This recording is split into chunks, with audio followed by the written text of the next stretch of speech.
Welcome in, ladies and gentlemen, to MBR, or as we like to call it around here, Nothing But Rants, the show where I find topics that I'm oddly passionate about and I pontificate upon them. These are not hot takes, but rather takes that I'm hot about. What's up? You really like that?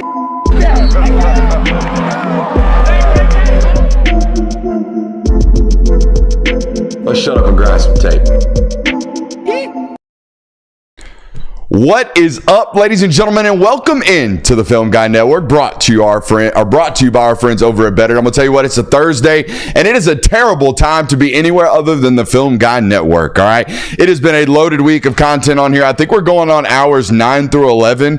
Maybe hours 10 through 12 if you consider all of the additional film study that we did this week. It's been a great time of growth here on the network, and it's been a great time to kick off the college football season, and we are just now getting into the groove. So thank you for being here tonight. It is, like we say around here, the last show and the best show of the week, and we got a great one planned for you, but I want to start right here. It is confirmation weekend. I'm going to tell you that right now. Week 1, game 1, that is all Christmas morning vibes. You run down the stairs, you unload the wrapper, you tear off the wrappers, you see what's in store for you in 2024. All good, bad, or ugly, you're going to make up your mind about your season in that week 1. Our screen is frozen. Oh, love that. Don't know how that happened. Is our audio hot? Yeah, I think so. Audio's hot, but the screen is froze. That's unfortunate. I think I'm going to have to reset everything. It just flickered. Yeah, because I tried to see if it would reset on its own. Yeah, we're hot mic too, so let's do this. Is our audio hot? Let's do this. Cancel the turn the cameras off. Is Streamlabs showing you a live feed of the cameras? No. That's what signaled it to me. So turn those off or delete the property and add it back on. Okay. Without having to start the whole stream over. Okay. So I can take my shirt off right now? No, don't take your shirt off. Although this is come on, man. I want to during out. This is treating our YouTube audience just like our podcast audience. Yeah, everyone just close your eyes for a minute. Yeah, everyone just close your eyes, count to 10, and hopefully we can get this figured out without starting an entire But I mean, low key, though. Whatever that did, it went dark just now. So yeah, hopefully... I completely deleted it. Hopefully when you add it back on, we've got some type of camera. Hello there, honey. We have lost camera feeds here. We're still working on it. So there you go. These are the ops. This is what this is. Deep state. Yeah, deep state. This is the Anti-Film Guy Network, deep state. This could be an omen for a blackout, though. I don't like that. No, I'm talking about for on Georgia. You want to start over? I just clicked on. Yeah, I don't think it's going to let me. All right, boys and girls, we will be right back with another stream in about, 2 minutes. Oh, wait. Here we are. Hold on. We're here? Yeah. We got hot feeds? It's live. We got hot feeds? We got it. Hey, that boy Jonathan figured it out on the fly. Let's double check. Let's see my beautiful face over there on. Oh, yep, we're hot. All right, we are live. Let's start it from the top, boys. It is confirmation weekend. All right, check it out. Week 1, game 1. That's all Christmas morning vibes. You run down the stairs, you wake up, you're hot, you're anxious, you're like, oh, what do I got in store for me in 2024? And like I said, good, bad, or ugly, you're going to make up your mind. You're going to have your preconceived notions about how that 2024 season is going for you. You're either riding high, loving life, checking out where those college football locations are, those college football playoff locations are, what that empty bracket looks like, right? Am I going to LA? Am I going to Atlanta? Where am I headed in late December? Where am I going? Or if it's bad, you might be starting a, maybe one of those, what are they called? Fund-me's, GoFundMe's. You might be starting one of them GoFundMe's for $26 million that you are owed to your starting, or your head football coach that's still got 5 years remaining on his deal. There is no in-between in college football when it comes to fan bases.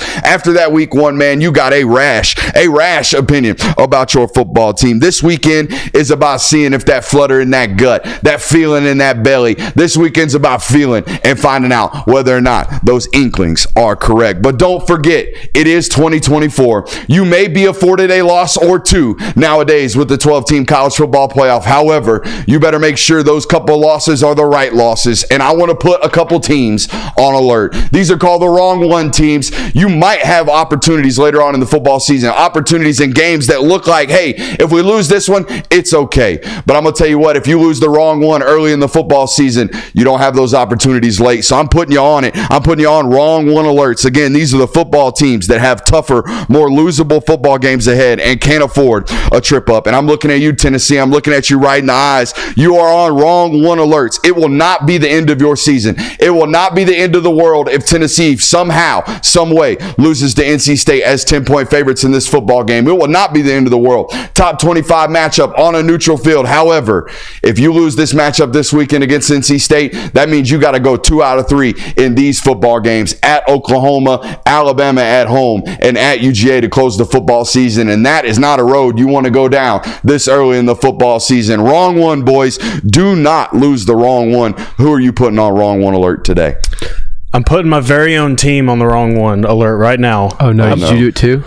Yeah, I think we may have put the same Kansas. This is the wrong one for Kansas because Kansas is almost in like this you can't lose territory. Now, of course, they could go on and win the Big 12 conference even if they lose a singular game, but you're very much on it. You can't lose to an unranked Illinois because that automatically puts you probably unranked at that point. And you're on the way outside looking in. You got to stay within this top 25 range. You got to stay in contention for the Big 12 because as soon as you get behind the 8 ball, things are looking gleam for you at that point for your playoff hopes. Yeah, I mean, we all talk about how Kansas kind of sleeper team. It doesn't mean there's not a rough road to get to the playoff. Essentially, you have to win the Big 12 if you're Kansas to do that. So it's not going to be off to a good start. I know Illinois is not a Big 12 team, but it puts you behind the curve. I also said that Texas is a team that has to win. Michigan, we all know, might be down a little bit. This is a game you should win if you're Texas. This is the Texas that, quote unquote, if you're back, you win these types of games. Not to mention, if you lose this game, you still have to play Oklahoma. Haven't beaten them in 3 years, and you still have to play Georgia. That's a home game, but still, that's a tough matchup. And even if you get to the SEC championship, losing that could also hurt you as well. So you cannot lose to Michigan this week. For my Tennessee fans watching tonight, and they're like, damn, man's just put us on upset alert to start the football show. Don't worry.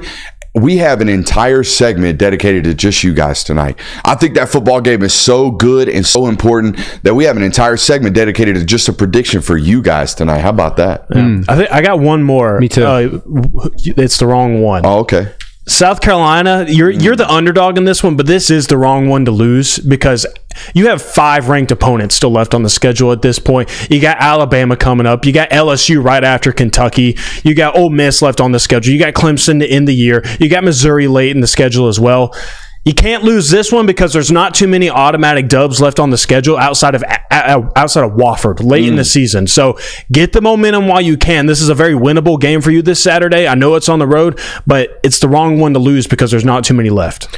Oregon versus Boise State. If you're Oregon, you've still got your Big Ten schedule to go through. You still got to play Ohio State. And by the way, your first 2 outings of the 2024 season should not be a 10-point win against Idaho and a loss to Boise State, even if they do end up being a playoff team. Ooh.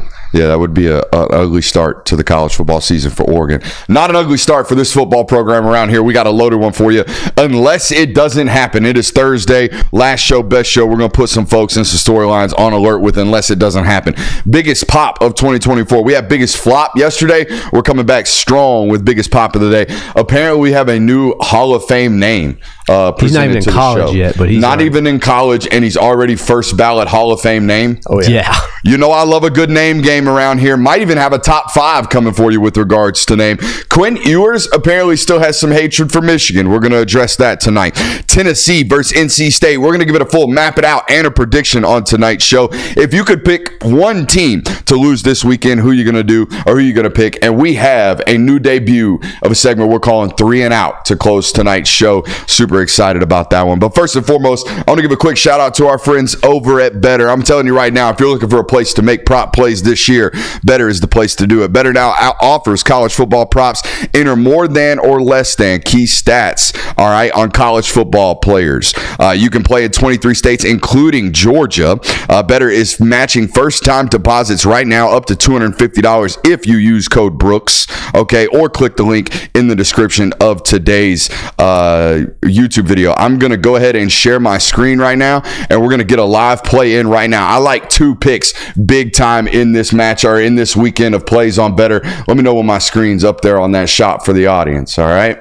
right there. All right, here we go. The first play I got for you. I love Haynes King rushing yards, 45.5. Give me more right there. And I'm going to scroll down right now. I love the idea that Steve Sarkisian has essentially had not only an entire offseason, but an additional week one opponent to prepare for Michigan's defense. Give me Quinn Ewers, 240.5. I'm taking the over in that one. I'm going to go ahead and do the all correct play right here. We're going to put a good 25 on that. All right, 3x payout right now on better with that play. I'm going to go ahead and place the entry. If you want to get in on the action right now, head over to better. Again, use promo code Brooks. You will get that deposit match again up to $250. Thanks to the folks over there at Better. And thanks to you guys for supporting those who support this program. It's the only way we continue the growth, right? We got a lot of expenses coming up this year.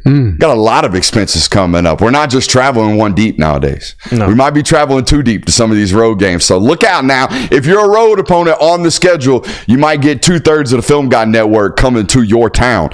So be on the lookout there. Make sure you hit that thumbs up button, like and subscribe, and rate and review. And if you are a new listener, okay, if you have found us this week, there's a lot of you. Just in the last, I'd say 72 hours, we've grown about 2,000 subscribers here on the network. So if you are a new listener checking out our live program for the first time tonight, thank you for being here. Make sure you hit that thumbs up. I promise you, you're going to have a good time. Fire off in that chat. If you miss any portion of tonight's broadcast, it will be made readily available, however, wherever you get your podcast. I want to go ahead and tell you right now, if you're listening and you're going to be in the area this weekend, we are doing a live show live from Creature Comforts in Athens, Saturday morning at 11 o'clock. It is free. All right. All that it costs is maybe a beer or two at Creature Comforts. Okay. So come hang out with us. We're going to have a great show for you guys planned out there. We're going to do about 30 minutes live and kick it with you folks. So if you want to come hang out with us, feel free to do so. All right. Let's go ahead and knock it out. Let's get into it. Unless it doesn't happen, who wants to start? I'll go first because I got it right now. I'm telling you right now, Florida. Okay, listen to me. The Sanford game a couple years ago. Was it a couple years ago? Or was it last year? Either way, not great for you. All right, put up a bunch of yardage. And I'm here to tell you, it ain't like Sanford's offense to stop throwing the football and stop doing it funly. All right, on the offensive side. They're still going to be able to put up points and still be able to drive the football down the field. I'm telling you right now, Austin Armstrong's head on the chopping block this weekend, if they give up anywhere near 500 yards of total offense against Sanford, someone will go down on that ship. All right. Someone on that Florida coaching staff will get the chopping block before it is Billy Napier. I got odds on Austin Armstrong being the first one gone. I actually went the adverse. I think Florida beats the shit out of Sanford. That was actually what I was going to lead with. I think everyone's so down on Florida right now, and this is kind of the, hey, it's Sanford, not a good team. This would be perfect for Florida's embarrassing season to get even worse. I think Florida just out-talents them this year. Do you think that DJ Lagway keeps a starting job if they do that? Oh, yeah, for sure. You think if it's hot, it's just him the rest of the way? If they beat them in that manner, like if they go out there and win 49-14 or something like that, I think it'd be hard almost not to. Sorry, Graham Mertz. I think that fan base is going to get a nibble this weekend and not let it go anyways. Yeah. So I think he's pretty much riding it out at this point. We have perhaps the pettiest college football beef of all time happening this weekend. I don't know if either one of you are familiar with Chip this. Towers and Kirby Smart? Ooh. Good shout. No, not that. It's even worse than that. So Western Kentucky was going to do their all white out this week, and they do it every single year. They're going to do their all white jerseys. Eastern Kentucky, on the other hand, is the away team. They get first dibs. They said, no white out for you. We're wearing the white jerseys. They veto their vote to get the white jerseys, and now Western Kentucky is just left wearing their red jerseys in their stadium's white out. And so there's a feud between them going on right now. I think this is going to be one of the greatest college football games of all time this weekend. It's going to be an absolute heater. East versus West. It's going to be an all-time classic this week. Hearing stories like that make me so happy because everyone talks about how, the mid-tier college football teams are dying. The ones at the top are the ones who care about it. Hearing fans doing petty shit like that for Eastern and Western Kentucky, that is chef's kiss. Yeah, unless you thought mid-major football was dying, I raised you a uniform battle in the battle for the Eastern or the divisional Kentucky schools. Oh, yeah. Hell yeah. What else we got on unless it doesn't happen? I think the Cam Ward hype train is going to come to a slowdown against them. That's after he has a modest week. I don't think it's going to stop. I don't think he's going to have an awful game, but I think he has a modest game. Maybe throws a pick or two, and people go like, all right, maybe we see some flaws in his game. There's not everything perfect about him. So You know, people are riding real high on USC after that win against LSU. People are loving them some Miller Moss. Had some NFL throws. You look like this next great QB rolling in through Lincoln Riley's program. Lincoln Riley might be back on his rocker after beating LSU this week. People are just through the roof about the USC Trojans. Defense looked good. I mean, that's the first ever under Lincoln Riley. I'm kicking the stands out from under his legs, though. I think Utah State Aggies are taking the dub this weekend against USC Trojans. That's gonna be crazy. Do you have anyone you want to wait? Yeah, I got one more. Sorry, I was reading the comments. Where were we at?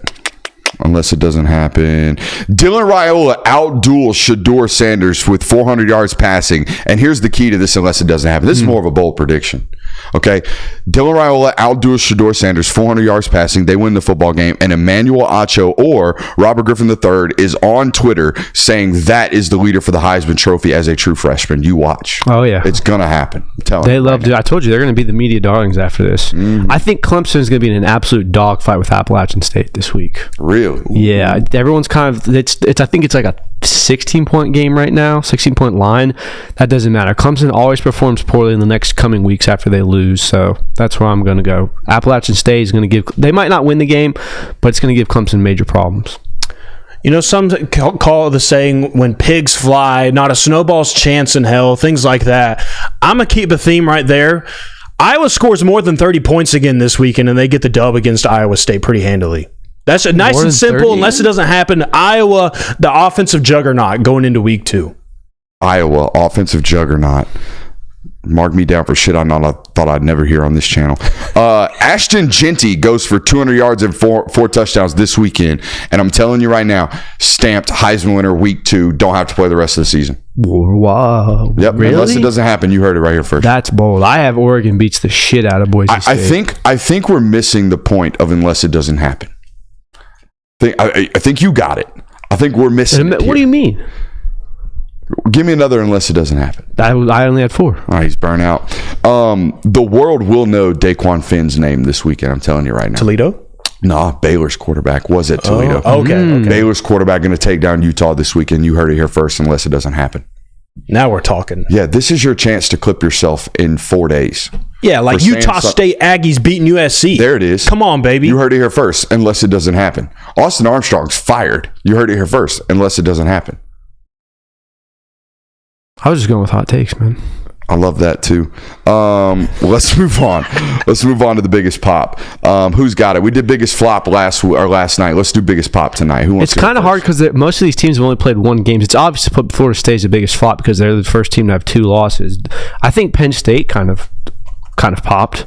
Yeah. We had people hyping up this West Virginia matchup like it was going to be something really, really special. Like we're going to have a really big game. Like, hey, maybe the Fighting Neil Browns can squeak out an upset here. And Penn State just came out and leaned on them to a 20-point victory. So Penn State popped for me, especially when Penn State's kind of gotten doubt coming years.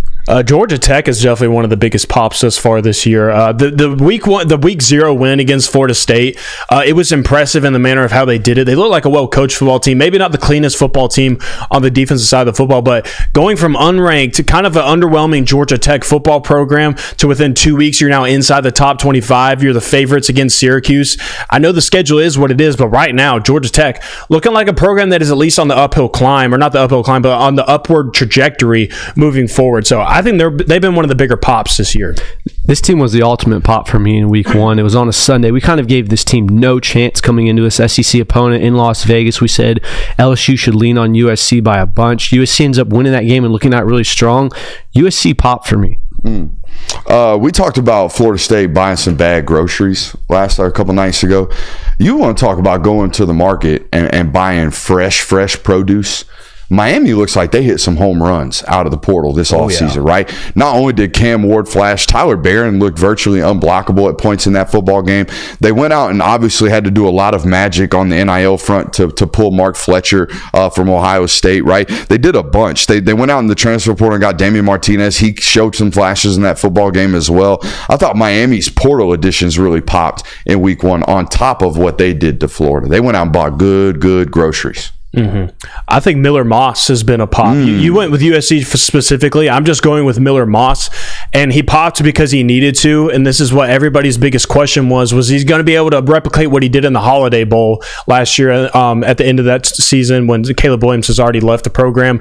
I think that he popped, and he looked like a pop that is going to continue to blossom throughout this year. He played really well against LSU, and that's good enough quarterback play that's going to keep you in some football games in the Big Ten. And people were kind of worried about how they were going to fare in the Big Ten, what their adjustments were going to be. If you're a good quarterback, like if he continues to play the way he did against LSU, I think USC is going to be in a pretty good position moving forward. Perhaps the biggest pop of the season so far, Vanderbilt. No one gave them a chance against a supposed playoff team of Virginia Tech. I forgot about the pop. Exactly. That's Vanderbilt. It was a desk pop that went unknown. There's a silencer on that desk pop. Suppressor, the gunheads will get me on that one. Don't say gun. Go ahead. I just went. Oh. Georgia Tech needed to pop. Absolutely needed to pop. They needed to pop like they did. 2-0 headed into this game against Syracuse as favorites. I looked at the Football Power Index projections for them. They have them losing at Louisville, Duke, Notre Dame, Miami, UGA as well, obviously. That's a tough-ass 7-5. A really, really tough 7-5 if that's the way it shakes out. And it looks good. You feel great about 7-5 if you're Brent Key in that football program. You don't feel so good about 6-6, right? I think it was a much-needed pop to start the football season for Georgia Tech. They certainly did. And I know you guys mentioned USC as a collective. I thought USC's defense specifically popped for one specific reason, right? They gave up some explosives. They gave up some easy receptions. They gave up some things. But they looked like they could actually tackle on Sunday night. And physical. I thought that was the most important thing. I told you that. The physicality popped off the screen for me. I was like, wow, they actually look like they're filling holes with some vigor. I'm getting text messages left and right during tonight's show. So sorry if I seem distracted. There's a reason.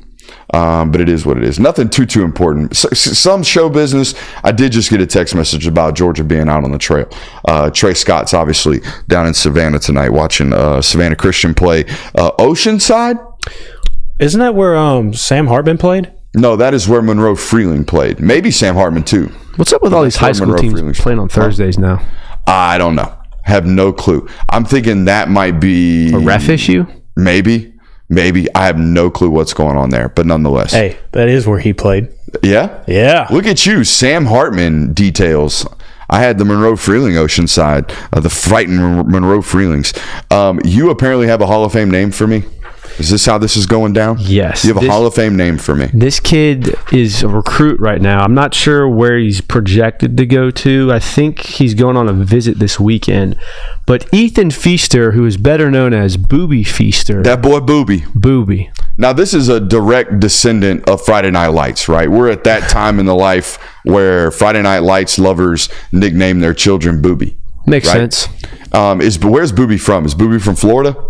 He is from DeSoto, from Texas. Yeah, he's from Texas. Okay. Oh, and he's from DeSoto? Yeah. Oh, it's over with. Well, Booby Miles was from Permian, so it's a little bit different. But I think he's going on a visit to Oklahoma this weekend, which is what made me very angry, actually, because there would have been an opportunity in some world. If the stars aligned in the correct manner, we would have had General Booty and Booby Feaster on the same roster. Yeah. And that Booty-Booby connection would have been elite. Yeah, Booty to Booby. Oh, yeah. Yeah, it would have been nice. I think what makes Booby's name Hall of Fame first ballot is the fact that his last name is indeed Feaster. Yeah, well, also it's like we all at one point were Booby Feasters in our lives. So yes. Oh, yeah. Well, I mean, I wasn't. It's a thing in my family. My brother was breastfed. I was not. Not a Booby Feaster. That's why he was the SEC athlete, and I wasn't. I'm just going to be honest with you. Brooks Austin, not a Booby Feaster. Nope, Brooks Austin, not a Booby Feaster. Booby Feaster, first ballot Hall of Fame name, particularly any position, no matter what. But he plays wide receiver. All right, and this made me think top 5 wide receiver names of all time.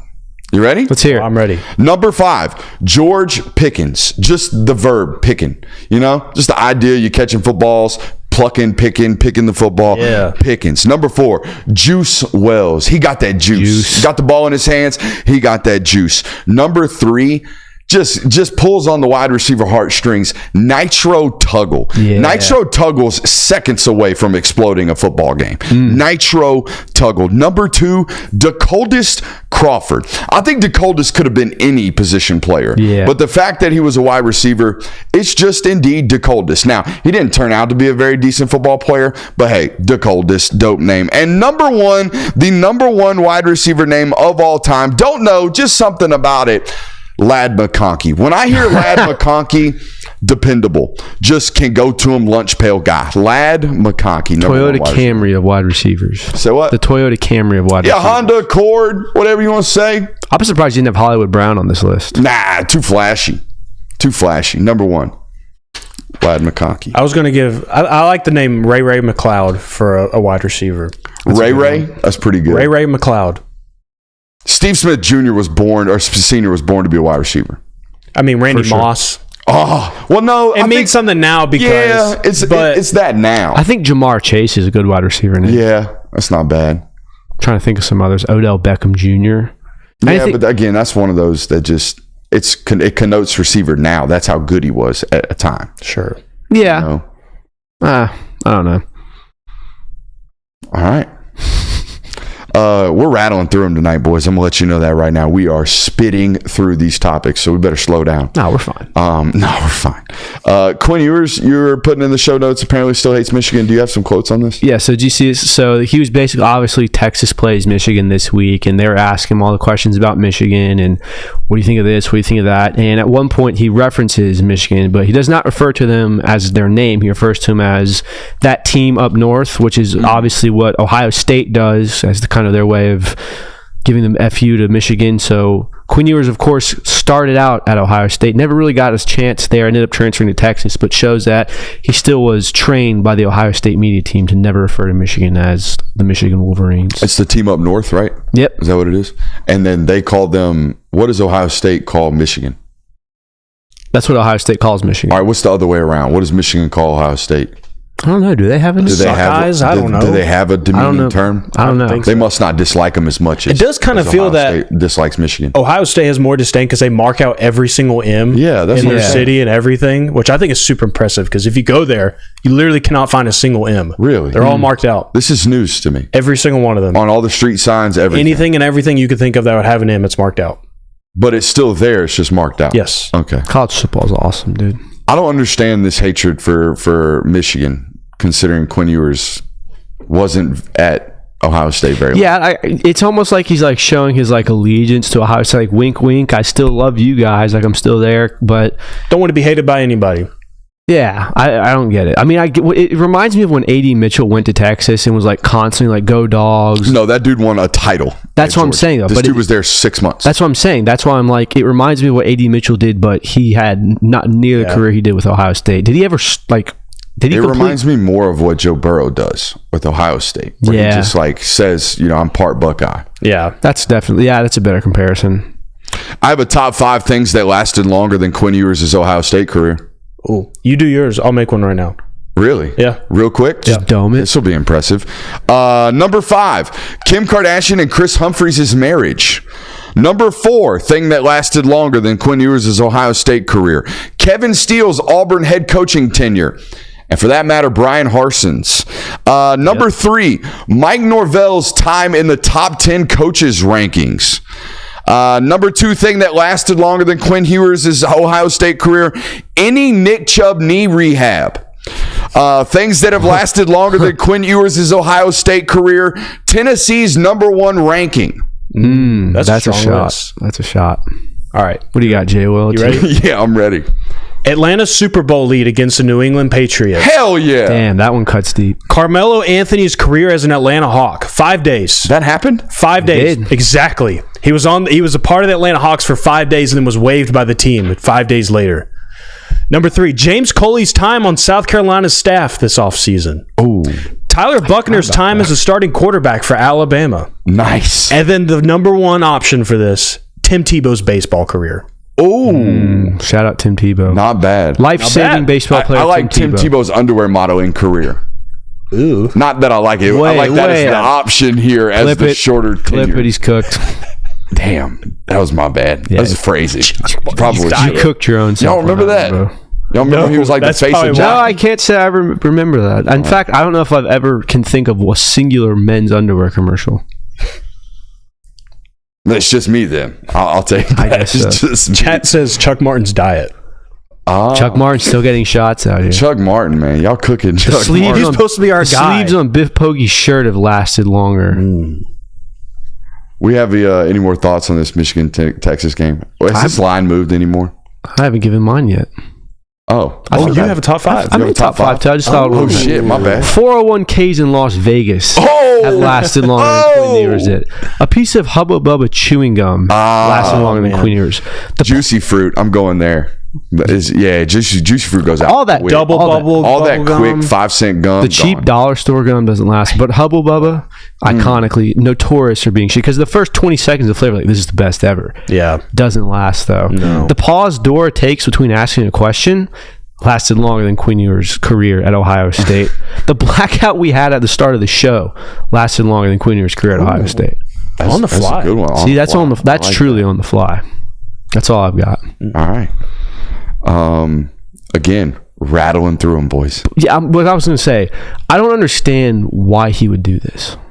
Well, I mean, I get you're kind of building up the fanfare of this game, and the matchup is supposed to be more important, but why? all you had to do is say, I'm a Texas Longhorn right now. That's all I really care about, right? Yeah.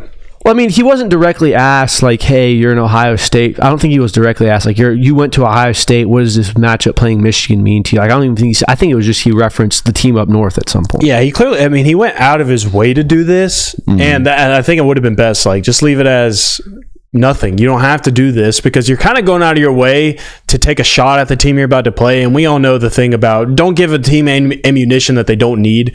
Not that Michigan is a favorite in this football game or anything like that, but still, it's a ranked matchup. It's a top 10 ranked matchup, so there's no need to do this. You have to go to their place as well.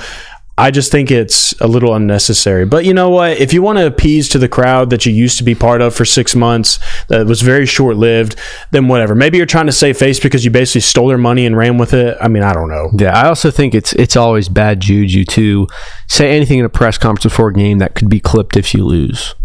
Like, I know that's kind of hard to do, but always, though, you know, they're a great team. That we respect what they do. We're very excited for this matchup. Always do that because if you lose, no one can come back later and say, oh, my God, look at this clown and use it as a video against you. I guarantee if Michigan beats Texas this Saturday, Quinn Ewers saying that team up north will always be an iconic video between that two games. Again, just don't think you need it. No. But you're right. He was apparently he was asked indirectly. So I'll he? take your word. I'll take your word for it. I don't know. I read that quote and watched like the 20-second clip of him saying it. I didn't watch the full interview. Yeah. I didn't care to, honestly. All right. Tennessee versus NC State. Top 25 matchup. Lines moved up to 10, by the way. Yeah, for no, Tennessee. opened at 7.5. We got in early on that at 7. Yeah, got some value early in on Monday with BetUS. Shout out. And I think I would still take it at 10, honestly. But if you got the 7, congratulations. All right, let's talk about it. Here's how we do it around here. We do our predictions and our Map It Out segment. We gave the history lesson on Nostradamus. You know how this works around here if you've been around here for a little while. If you haven't, welcome in. Make sure you're subscribing. Tennessee, NC State, in Charlotte, Duke's Mayo Classic. Somebody's going to take a bath in mayonnaise this week. Do they Which do one that? of these football coaches you think prefers mayonnaise on sandwiches a little bit more? Josh Heupel or Dave Doran? It's Heupel. I mean, that's fatism right there. I didn't say why I thought it was Heupel. I just said it's I Heupel. walked around north of 300 pounds for a good decade of my life and never liked mayonnaise. So you're profiling right about now. He's built like a bag of mayonnaise. Hey. Mayonnaise is crucial. Mayonnaise What? is crucial to a good You sandwich. guys are wilding. No, man. Mayonnaise is It is so crucial. Mayonnaise, It's not there can for the miss. taste. Mayonnaise can miss me. Here's how I go with this football game. Here's how I see it playing out. I see Tennessee right off the bat. I'm going to tell you. I see Tennessee scoring 38 plus in this football game with 2 or more turnovers on the defensive side of the football. As we talked about this Tennessee offense, all right, as much as we talk about, I should say, this Tennessee offense, I've been more impressed with their defense playing up to SEC standards over the last couple of years under Heupel than I ever thought they really would. When this guy came into this conference, I knew offense was going to to be the identity of this program, or at least I thought it was. Their ability to run the football and play defense at SEC like caliber, not championship caliber yet, but SEC caliber, in my opinion, has been the most impressive thing about this Josh Heupel run. Apart from nailing the quarterback evals, it seems like, and also not only nailing the quarterback evals, but going out and signing and landing the guys that you want to go out and sign and land. We've seen it with Nico. We will ultimately see it when George McIntyre signs his national letter of intent this coming fall. I've been super impressed with a lot of that, but I've been really, really impressed with their ability to play, like I said, SEC caliber defense. Is it a top 10 defense in the country? No, but are they opportunistic? Absolutely. This channel 100% understands my doubts and knows my doubts about one Grayson McCall. I certainly think NC State at some point in this football game, or most of this football game rather, tries to hide him, protect him, and limit possessions, squat on the football, try to, shrink this football game, if you will, as most teams try to do against Tennessee. That defense is going to be on the field quickly and gassed, right? They're going to be taking a lot of snaps. So on the offensive side of the football, we want to squat on it. I certainly see NC State trying to do that, but here's the deal. At some point in this football game, NC State will have to look at Grayson McCall in the face and say, hey, buddy, you got to go win this for us. All right, we need you to push the football down the field because we are now down in this football game.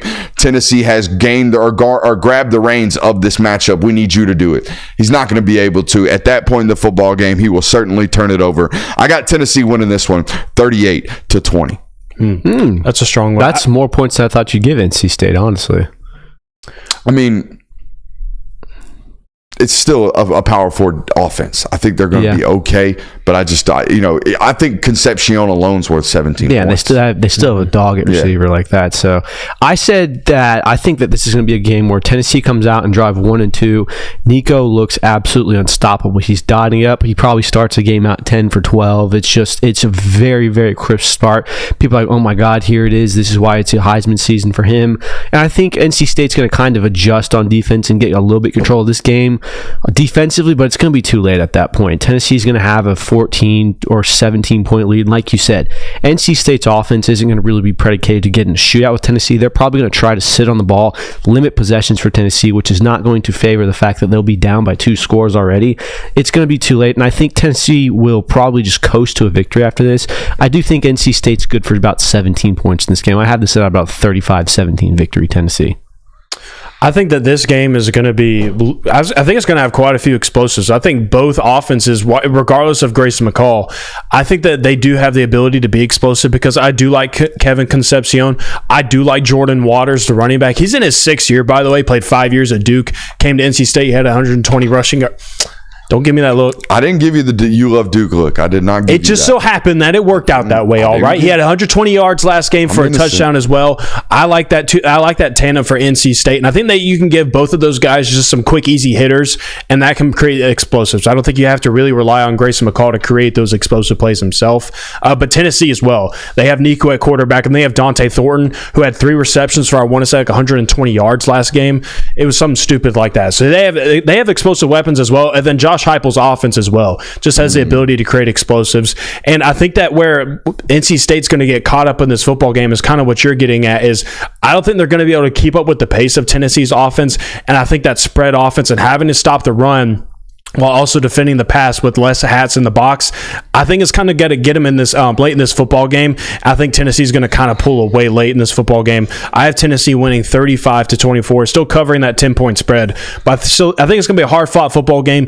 But Tennessee just kind of outmatches NC State in the second half. You know what I'm running to look at right now? I'm trying to figure out how well NC State stopped the run last week against Western Carolina. From what I remember, it wasn't a great job. Yeah, not great. And here's the deal. Western Carolina didn't run it a bunch. They threw it 35 times. However, when they did run the football, they ran it effectively. 19 attempts for 120 yards. Cole Gonzalez the quarterback had 6 totes for 75 yards. You mentioned it, being able to stop the run with light counts in the box. Necessity. I don't know about NC State's ability to do exactly that. Granted, I'm not out here grinding the tape every single week on NC State defense. That being said, we all like Tennessee in this football game to go get them and win this one big. And it seems like Vegas feels that way. It seems like the ESPN FPI feels that way. I saw today that Tennessee has the same amount of percentage chance to beat NC State as they do Vanderbilt. Wow. 79.2, I believe, is what FPI has it at. And I think ESPN's projector predicts Tennessee to win this game by like 18 points. Wow. That's what I got it. I mean, I got it 38-20. So I think I had right 18 too. I had 35-17. So this does seem like it's setting up Tennessee for it to be like a you don't really stand to gain anything game. Because if you do come out and you beat the shit out of NC State, or I don't want to say beat the shit, but you handle them like everyone kind of expects you to, it's going to be, okay, well, we expect this. It's not going to be, wow, Tennessee looks really, really good this year. One of our resident Tennessee fans in the chat says we eat the 3-3-5. The crazy thing is, with the way you play offense, it kind of turns into a 3-2-6. Like, teams don't play 6-man boxes against you guys. They can't. They, especially now with your quarterback. Yeah. They're probably going to end up in some type of 3-2-6, playing a lot of bodies outside of the box or in the what I call the extended box. Georgia, most notably, loves to play 4-4-1s. So they'll play 4 downs and 1 linebacker in the box, and then split the willy, the difference between the closest wide receiver in the box. So yeah, that's the crazy thing about that Tennessee offense, and it's why they run the football so successfully.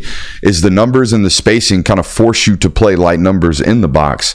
I think as long as he's there, they're top 3 in the SEC in rushing. I don't think there's any way I foresee that changing. He is in Heupel. Yes. Yeah, as long as Heupel is there, I foresee that football team being able to run the ball. And a tough thing for NC State is I think they lost 2 players this past offseason that had 10-plus tackles for loss. So they lost some of their havoc makers in the backfield. They returned 1. I think he had 7 tackles for loss, 5.5 sacks last year. His name's Kevin Vann. He plays defensive end for them.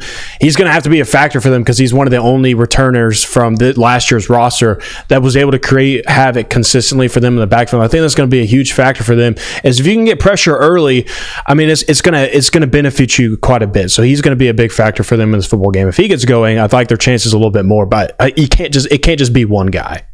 Yeah, this Tennessee offense, I think, just moves too quick for NC State. I don't think NC State's ever had to go against a tempo like this. When you're in the SEC and you kind of play Tennessee ritually, it's a little easier to prepare for, and even then, teams struggle to do it. So I think this is going to really be a surprise to NC State, unfortunately. I'm trying to think. I don't think there's, this widespread choice option is going to come to every conference.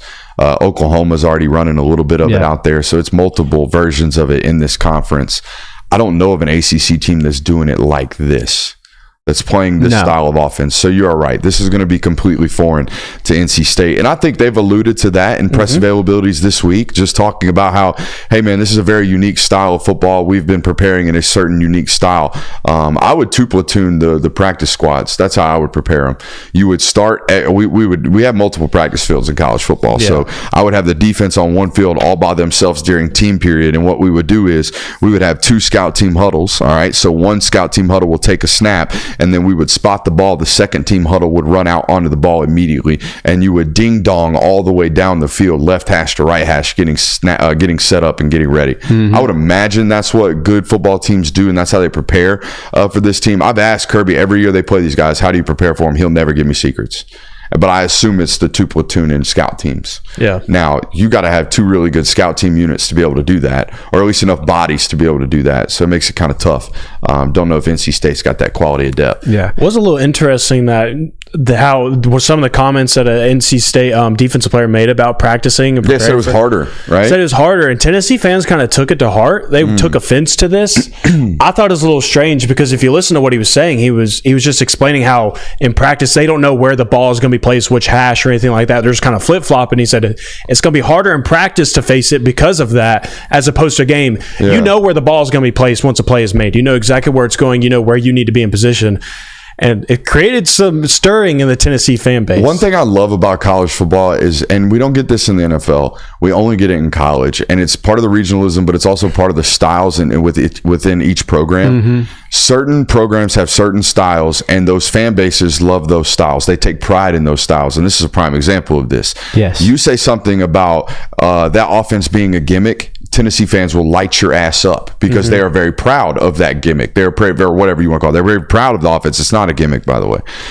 You say something about, they mess with pace, or you say something about Ole Miss's offense. Ole Miss fans will get you because they like that style. They are proud of their certain identity that their football program has. We don't have this in any other sport. No. Braves fans aren't passionate about the way or the style in which the Braves play baseball. right? Falcons fans aren't this. There aren't anything. Chiefs fans just love Mahomes. There's not a certain style that they cape for or that they defend. Whereas in college football, there's this rampant. Yeah, it goes with the tradition of teams. Like if you tell a school like in Alabama or Georgia, hey, your school's not RBU, they immediately go on the defensive. It's very similar things. Like you get married to that identity. When you have success with the identity, your fan base is married to it, and they will defend it as the day is long, which is honestly great because it leads to, one, more conflict within the programs, and two, it leads to more passionate fans. All right, let's move on. If you could pick one, all right, this is how it's going down. If you could pick one team to lose this weekend, who are you picking? Who wants to go first? I'm waiting on you to. No. Seriously, you got it. Go ahead. Sure. I'm dead serious. All right. Unless you steal mine. I want Miami to lose this week. Dang. I think that was quick. I think everyone want them to. I don't want Florida A&M. You want Florida A&M to get them? Let FAMU get them. Yeah, FAMU. It's FAMU, brother. They got to be one of the I'm only. calling them FAMU. They got to be one of the only universities left that has such an outdated logo. Oh, that thing looks grainy That and rattler. old I every like single it. time. But no, I think it'd be very funny for you to go in and beat the shit out of your one of your biggest rivals in the state. Everyone like declares you like, hey, Cam Ward, Heisman season, I'm in. Miami, legit ACC contender, perhaps a playoff contender, and then you go and you lose to the HBCU team in your state the week after. I think that'd be pretty funny. All right, so that's obviously not happening, but I don't think. I don't. But neither of mine are. Neither of mine are. Yeah, I know. See what I'm saying? He didn't get the show notes today. I made the show notes. What are you talking about? You didn't get the show notes Buddy today. can't I wrote them. I sent them. Objective. Missed. Nah. Here's how this is done. Notre Dame is a perpetual member of this list. Everyone wants them to lose weekly because we don't want to see it at the end of the year. That's all fair. right? We definitely do not want to see it. Notre Dame is a perpetual member of this list. Another 1 week member of this list, or the only 1 week member of this list, in my opinion, especially on this channel. Illinois. I want a top 12 Kansas. Yes. I think there's something about seeing that Join where the you're wagon. like, you know what? Maybe I do believe in miracles. You know what? Maybe I can accomplish my dreams. Rock you know chalk. what? Maybe I can climb up out the gutter and do this. For Christ's sakes, Kansas is a top 12 football program. Anything can be done. I think there's something American about that. You know what I mean? Yes. Something truly, underdog about the idea that Kansas, the Jayhawks, can be a top 12 football program. I think that's good for the soul. Without Fat Mangino. That's crazy. More than Mad Hatter. Turn me up right now, baby. Let's go, dude. We're all love that. Are we all Get me Kansas? going. Dude, are we all? We're all Kansas fans. This year, right? Dude, America's Jayhawks fans. If you're listening to this program and you don't love the Jayhawks football program, you must be a K-State fan. To which I say, hey, I didn't know you existed in internet spaces. No. K-State fans are the salt of the earth. Good people. Yeah, but they definitely don't have strong internet Wi-Fi. Probably not. Okay, fair. It's very rural out there. Very rural. That was the joke. Thank you for hammering it. What's next? This team I'm picking because I think that there's a soul on the other side of that sideline that people want to keep around for a long time in this football I know world. exactly where you're going with this. Oklahoma State. You're on the list this week because Sam Pittman list. needs this. All right, he deserves this. He has earned this. Arkansas has. They lose KJ Jefferson, the crown jewel of that program from last year, the last couple years, and they replace it with Taylor Green. They find themselves another gym, what looks to be another gym at the quarterback spot. Arkansas and Sam Pittman kind of picking up some momentum. Maybe we need to keep it going. All right, I'm sorry, you got to be a casualty in this. Oklahoma State, your Big 12 title hopes might come to an end this week. I just need the Arkansas Razorbacks to catch a dub. Big time. Woo! Pig Suey! Have you seen Energy round here, baby. I love that there's like hog calling contests and things like that. Yeah. And it just makes you think of Arkansas fans every time. You can't fire a man that put a 4,000-pound bronze hog in his backyard. No, you can't. You also can't fire a man with a 4,000-pound bronze hog. Yeah. You can't, though, if he beats Oklahoma State. Yeah. You get top absolutely. 25 upset. That man gets a lifetime contract if he does that. Everyone's rooting for Florida to lose this week, right? Just for pure chaos, just for laughter purposes. I think even Florida fans are rooting That's for what I was it. about to say. I think Florida fans want to lose. Really? Yeah. Nah. Do we have a single Gator fan in the mentions, or have they hidden in their mom's basements for all year long? The one and only I talk to wants them to, low-key wants them to lose. Really? I have a few Florida friends that are like, you know what? I don't even care anymore. They've reached apathy at week 2. I don't even care anymore. It's like, I don't give a shit. Just give me the ending. When's the baseball? White light me right now. Show me the end of the tunnel. All right, we have a segment coming up. It's 3 and Out, and here's what we're gonna do.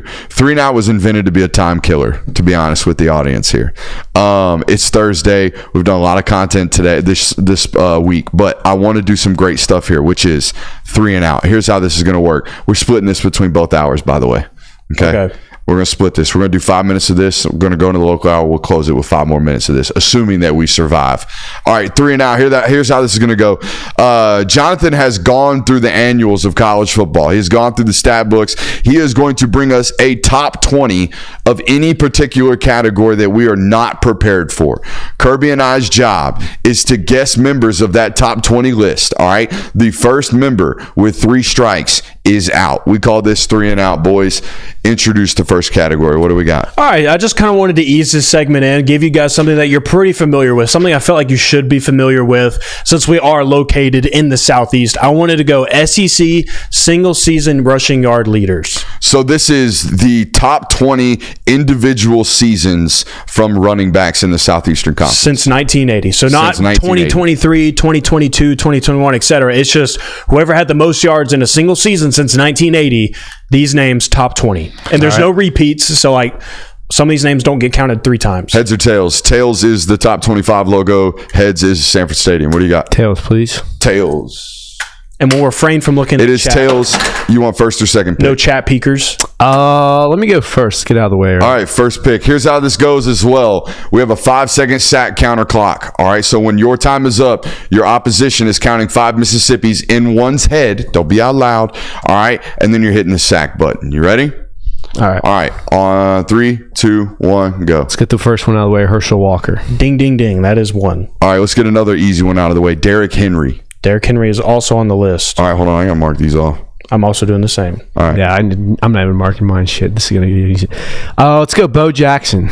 Bo Jackson, also on the list. Let's go Darren McFadden. Ooh, good choice. Darren McFadden, also on the list. Let me catch up for a second. All right, you're good to go. Time to think. Sean Alexander. That is the first X. Shit, really? First loss. He had like 1,600 yards one year, didn't he? Not on the list. That boy whiffing. Give me one, sir, Nick Chubb. Nick Chubb made the list. Let's go. Damn. All right, I'll go. No Sean Marino. No Sean Marino. Not on the list. All right, man. You're getting clean sweep. We might not even make it to a second segment of this. Come on, man. Give me one, Mark Ingram. Mark Ingram on the list. Take your layups, Curb. All right, Yeah, I'll go you should have Trent went Richardson. straight Heisman's list first. Who? Trent Richardson. Trent Richardson is on the list. All right, this is where it might get hairy. Give me one, Garrison Hurst. Garrison Hurst barely makes the list. Whoa! Turn me up one time. Number 19 on the list. You're getting whipped right now, son. Quinshawn Judkins. Quinshawn Judkins made the list. All right, I'm digging deep. Give me Kerryon Johnson. Did not make the list. First loss for Brooks right there. Kerryon Johnson off the list. Najee Harris had to have done this in 2020. We might have to give you some spare lives. Najee Harris not on the list. All right, well, I'll win it and hammer it 2020 home. was shorter. Can't believe you forgot this one. Give me one, sir, Emmitt Smith for the dub. He's Emmitt on my Smith list. is on the list. He was on it. All right, well, that's I didn't know because it was the you're out. fun and gun. Huh? I didn't know because of fun and gun. I figured they threw the ball more than they were. All right, other names I had on this list, Leonard Fournette. Leonard Fournette was on my Leonard Fournette list. was on the list. How about one, Felix Jones? Not on the list. Yeah, split carries that year. Trying to some other names Todd here. Gurley. Todd Gurley, not on the list. How about Michael Dyer? Not on the list. A 2010 season. So no Auburn running back on the list outside of Bo Jackson? No, there is. There's 2 more. One of them I didn't. Oh, in the early 2000s. Yeah. He just coached there. What's his name? Cadillac Williams. No. Really? The other back? Think of one more recent you could get. How about Marshawn Lattimore? Not on the list. Fred Taylor? Not on the list. Huh. How about Johnny Manziel? Not on the No list. way. There is a quarterback on the list. Cam Newton. Cam Newton is on the list, number 20. 1,400 yards. Yes, this How many did Johnny Manziel have? He had top 20 because there's 900. Cam Newton makes it because there's not any repeats. Like some of these names are on here like Okay. 3 times, so you Okay. have to kind of That's trim fair. it out. Okay. But Cam Newton made this. Who did we list. miss? Trey Mason? Trey Mason. That was the Trey other Mason one. was actually on my list. Trey Mason should have been. Should have gone to it earlier. Didn't feel like a layup though. All right. Yeah. Travion Williams from Texas A&M. This was a recent one. Would have never. Never. Yeah. Would have never. This one was last year. Cody Schrader, Missouri, made the list. I thought about it. I thought about it. Too. I was like, I thought he was a couple hundred yards short, to be honest. Here's you another Auburn running back. Tank Bigsby. Cameron Artis Payne. Really? CAP? Yeah. Wow. Tyler Beatty, another Missouri running back. 2021 made the list. isn't there? I feel like there's a Vanderbilt guy on here. There's not a Vanderbilt guy on here.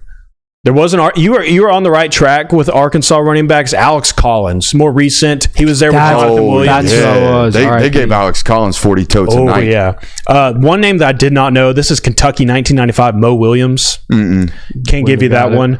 And then the other one, Rudy Johnson, Auburn 2000. So you're telling me no Wasn't Cadillac alive. Williams, but Rudy Johnson makes the list. Yep. Never would have landed that one either. So I would have missed Travion Williams for sure. I could have had years to try to figure that one out. And homeboy right there that I already forgot. What about Marcus Lattimore? No, yeah, didn't make it. No. Didn't make the list. Too Really? injured maybe? No Todd Gurley on the list either? No, Todd Gurley never played a full season. Huh. didn't even make the top 25. That's a fun game. I like that. We rattled through that really, really quickly. We could maybe think of another one for the local hour. I don't know. Yeah, I'm sure you can squeeze something out.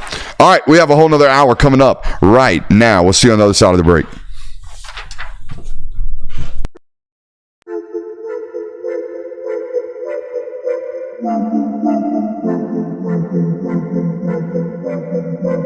Welcome into Talk the Dog, the show where we find a bone to pick and a take to give. These are not hot takes. These is dog takes. Can I talk that dog? What's up? You really like that?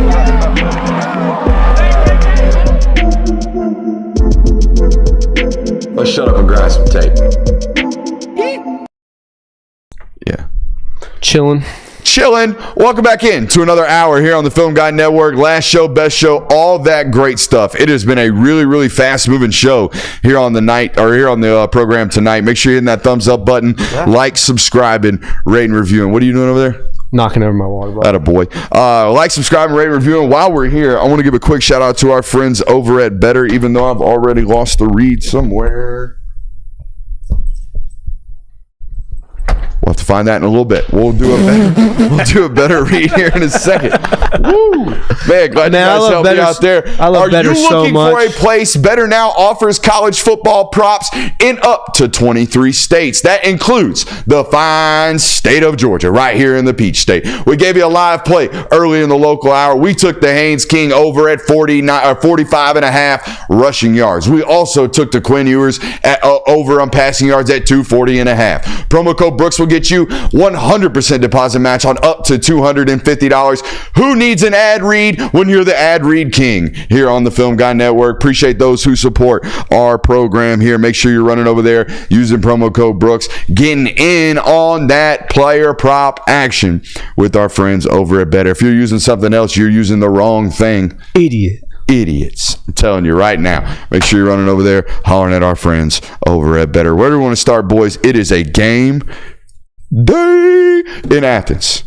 We got a college football game in Athens, the classic city as they call it. Best day of the I believe year. we have a top 5 to describe these Do we? days in Athens. We have a top 15, my boys. We got 3 of them. Rattle them up. Top 5 things I love most about a college football game in the classic city. I got to know LI. I got to know LI. What? An outside I'm shocked. looking No, in. aghast. I'm telling you right Can't now, believe he never nothing does gives this. me the juices. Nothing gives me the goosies like driving into the classic city on State Route 11 on the way in. That drive in, the anticipation for the culmination of football that I'm about to see as I'm driving in. I'm getting them vibes. Maybe I got college game day going on. I'm not, no hands. Wait a minute. Hands free Watching driving. TV while hands free driving? driving. We got it up. We're listening to it, baby. We're not watching.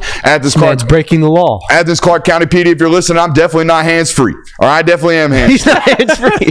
I definitely am hands-free. Folks. I definitely am hands-free. Probably doesn't even wear a seatbelt. And I'm not even paying attention to it, but I'm listening. And I'm digging them vibes, baby. On that drive in, I'm just getting hyped. Number 5.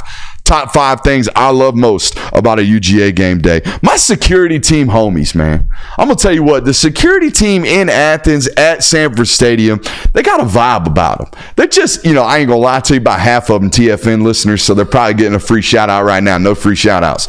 But I love them, man. They got a good vibe about them. When I first started, they were like, hey, man, who's this guy? Does he know where he's supposed to be? Is he supposed to be down here? I'm going to check this man right quick.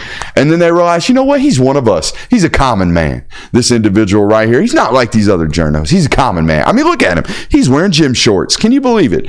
Love my security team homies out there at Sanford Stadium. Number 4, in-stadium DJ. I love that guy. He's got good tunes. Cooks. Got really good tunes. Also, a little counteractive to the in-studio DJ, pregame tunes on the field, different than in-stadium tunes. Did you know this? On the away side especially. Oh. They bring their own speakers sometimes, play in-stadium tunage in pregame. Love that. That's a good vibe. That's a good pregame vibe. Number 3 was on my list of pregame and game rituals and game vibes, even as a player.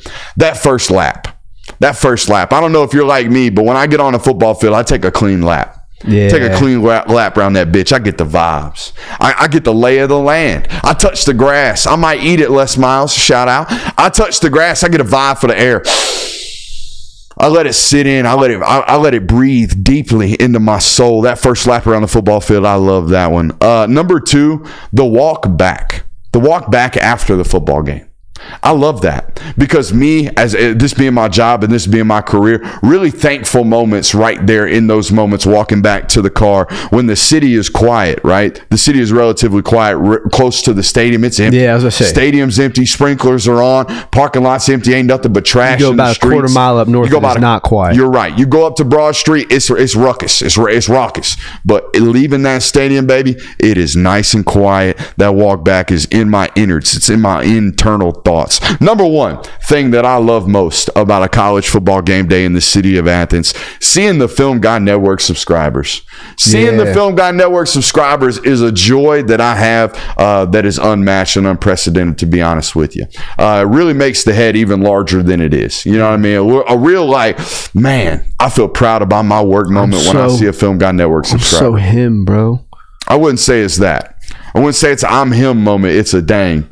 We're here. We did this. I'm here. Our work means something. You know what I mean? Yeah. I got a top 5 for you. Number 5, the Friday build-up. I think this is kind of very, especially if you're a student, you get this. Underrated. Is that people on Friday start rolling in for home games, and you can kind of feel the crowd coming in, and the buzz starts on Friday. Friday evenings. Oh, yes, it does. Especially after lunchtime, you can already tell that people are rolling in. They got the flags flapping on their cars, the stickers, and everything. I don't know what made that so funny. I'm moving the camera now. Yeah, go ahead. Anyways, but yeah, the Friday build-up, I just love that. I love that feeling of being in Athens on a Friday right before a home game, no matter who the opponent is. You can just feel it building up on Friday. Number 4, hearing the chapel bell ring in the distance on Saturdays. Constantly ringing. Delicious. After the win, before the win, everybody's ringing it. And it's just it just connotes that, yes. Have you guys ever done that? Oh, yeah. You pulled the string? Well, of course. Oh, yeah. Okay. Do it after you graduate. Yep. Oh, that's dope. But not after a win. I'm talking about after a win. Have you rung the chapel bell after a win? That's a tradition as a kid where it's hey, let's go ring chapel bell. By the time you're a college student, it's I'm not standing. Let's go get hammered. I'd rather stand in line for 10 minutes to get into a bar than ring this I think bell. I did it maybe when I was 7. I think that was maybe the first Put your childish things away, huh? Yeah. No, it's just we've done this before. Leave it for others. What if you can't get back to your dinosaur? What if you can't figure it back out? Never let go of your dinosaur. That's what I'm saying. Never let go of pulling the chapel bell rope. That's what I'm saying. Don't, you know what's gonna make me? Don't put your childish. You know what makes me upset? Not enough people will understand that reference. Yeah, no. And I think that is a tragedy because we as a country should understand Step Brothers references all the time. Classic. Number 3, the homemade game day shirts. If you're walking into the stadium, Bitch, I'm a dog. bitch, I'm a dog, like anything like that, they're just always there for a good laugh, and I just love them because they're always different. You never know what they're gonna say. It's just something that I love. I always love walking up to the stadium. Whoever's selling them, it's just something fun about it. I want to challenge the home team, the created T-shirt community. I want a photo of Monken with a styrofoam cup and a cigarette in his mouth. That's what I want. Double cup. For sure. Double cup. That's what I want. I want one of those. Why Monken though? Oh, he's just curmudgeon. You know? It's fair. Something about a curmudgeon being on a T-shirt. You know? It's fair. Number 2, the everyone is welcome tailgates. I'm sure this is also common in other SEC schools, but only Georgia, we only do. Being at the University of Georgia, I can't tell you how many times just walking around on a game day, if you want to catch some on game day, you can just peep into a tailgate. They might offer you some food, a drink. People just welcome me in. It doesn't matter who you are. It doesn't matter if you know anybody there. They're going to let you get a plate maybe, and they're just going to treat you with some good Southern hospitality, and I love that. There's one specific tailgate in Athens that is legendary, absolutely legendary, for the idea that, hey man, it's like a wide open bar. They have top shelf liquor and you can do whatever you want. You can get whatever you want as long as you're cordial and you're nice and you're you're a dog for sure. If you want that location, you're never getting it. I'm holding it to the death of me. Yeah. Well, thank you for sharing so much about it. I'll give you guys the deets. Number 1, I think I'm good. Thank you. Okay. Yeah, I mean, you even have to have a wristband to get into this place. Yeah. Wow. Unless you know me. So you guys are in. Thank God we have connections in the city of Athens. I get to walk up to the bouncer and say, "Oh, I know Brooks. Don't worry. Don't need the Thank God we have connections within the city of Athens. Absolutely. What would we do without you? I don't know. Top one for me. Downtown Athens post game, but not for the reasons that you think, because of I'm a belligerent or anything like that. It's one of the only times where it's just everybody. It's a mixer of all demographics. You might have a grandpa hanging out with you in the bar, somebody's parents. I mean, anybody and everybody is in a bar downtown Athens after a football game. I just love it because you don't know what you're going to see. That applies to almost every night in Athens, but post game, it just hits different. A real melting pot of dog. It is. Yeah. My favorite thing is one time I went downtown and I saw Jay Will and a shiesty there. Attaboy. Dude. Don't let the man's business out. I got 4 OLIs this time. Do you think Jay Will's noticeable in a shiesty? Like height-wise, there's no point in even putting on a shiesty for 6'6". Yeah, if you're that tall, it's gonna. There's like 6'6" white male. All right, there's like 7 of those around here. We gotta identify that pretty quickly. Probably. All right, what do you got? First OLI. Going down Millage before the game, hanging out with all the frats, seeing all the signs and all the debauchery taking place there. Lots of fun. Next OLI, the feeling you first get when you see College Game Day on TV. The sound of College Game Day is like Pavlov's dog. It don't hit like it used to because we don't have, and we're coming to your city. Yeah, that was so much better. But still, just hearing the crowd in the back and the signs and seeing all that, it's like college football is here today. Let's let him do this for about 30 seconds. All right, go ahead. No, you got one more verse in you. The drive and walk past tailgaters you got to know the words you're going to sing. I had them all the way up until that point. Go ahead. What are your top 5? Where were you at? 5? I'm on OLI 3 or 4 right now. You got that many OLIs? I got hella OLIs. Deep. I love game day. We deep. What is this? Someone's got to carry the torch, man. Oh, okay. The drive and walk past tailgaters, just seeing all the tents, all the games, how you can pretty much walk within a mile radius of Sanford Stadium and know what's happening in every football game because some tailgater has it on.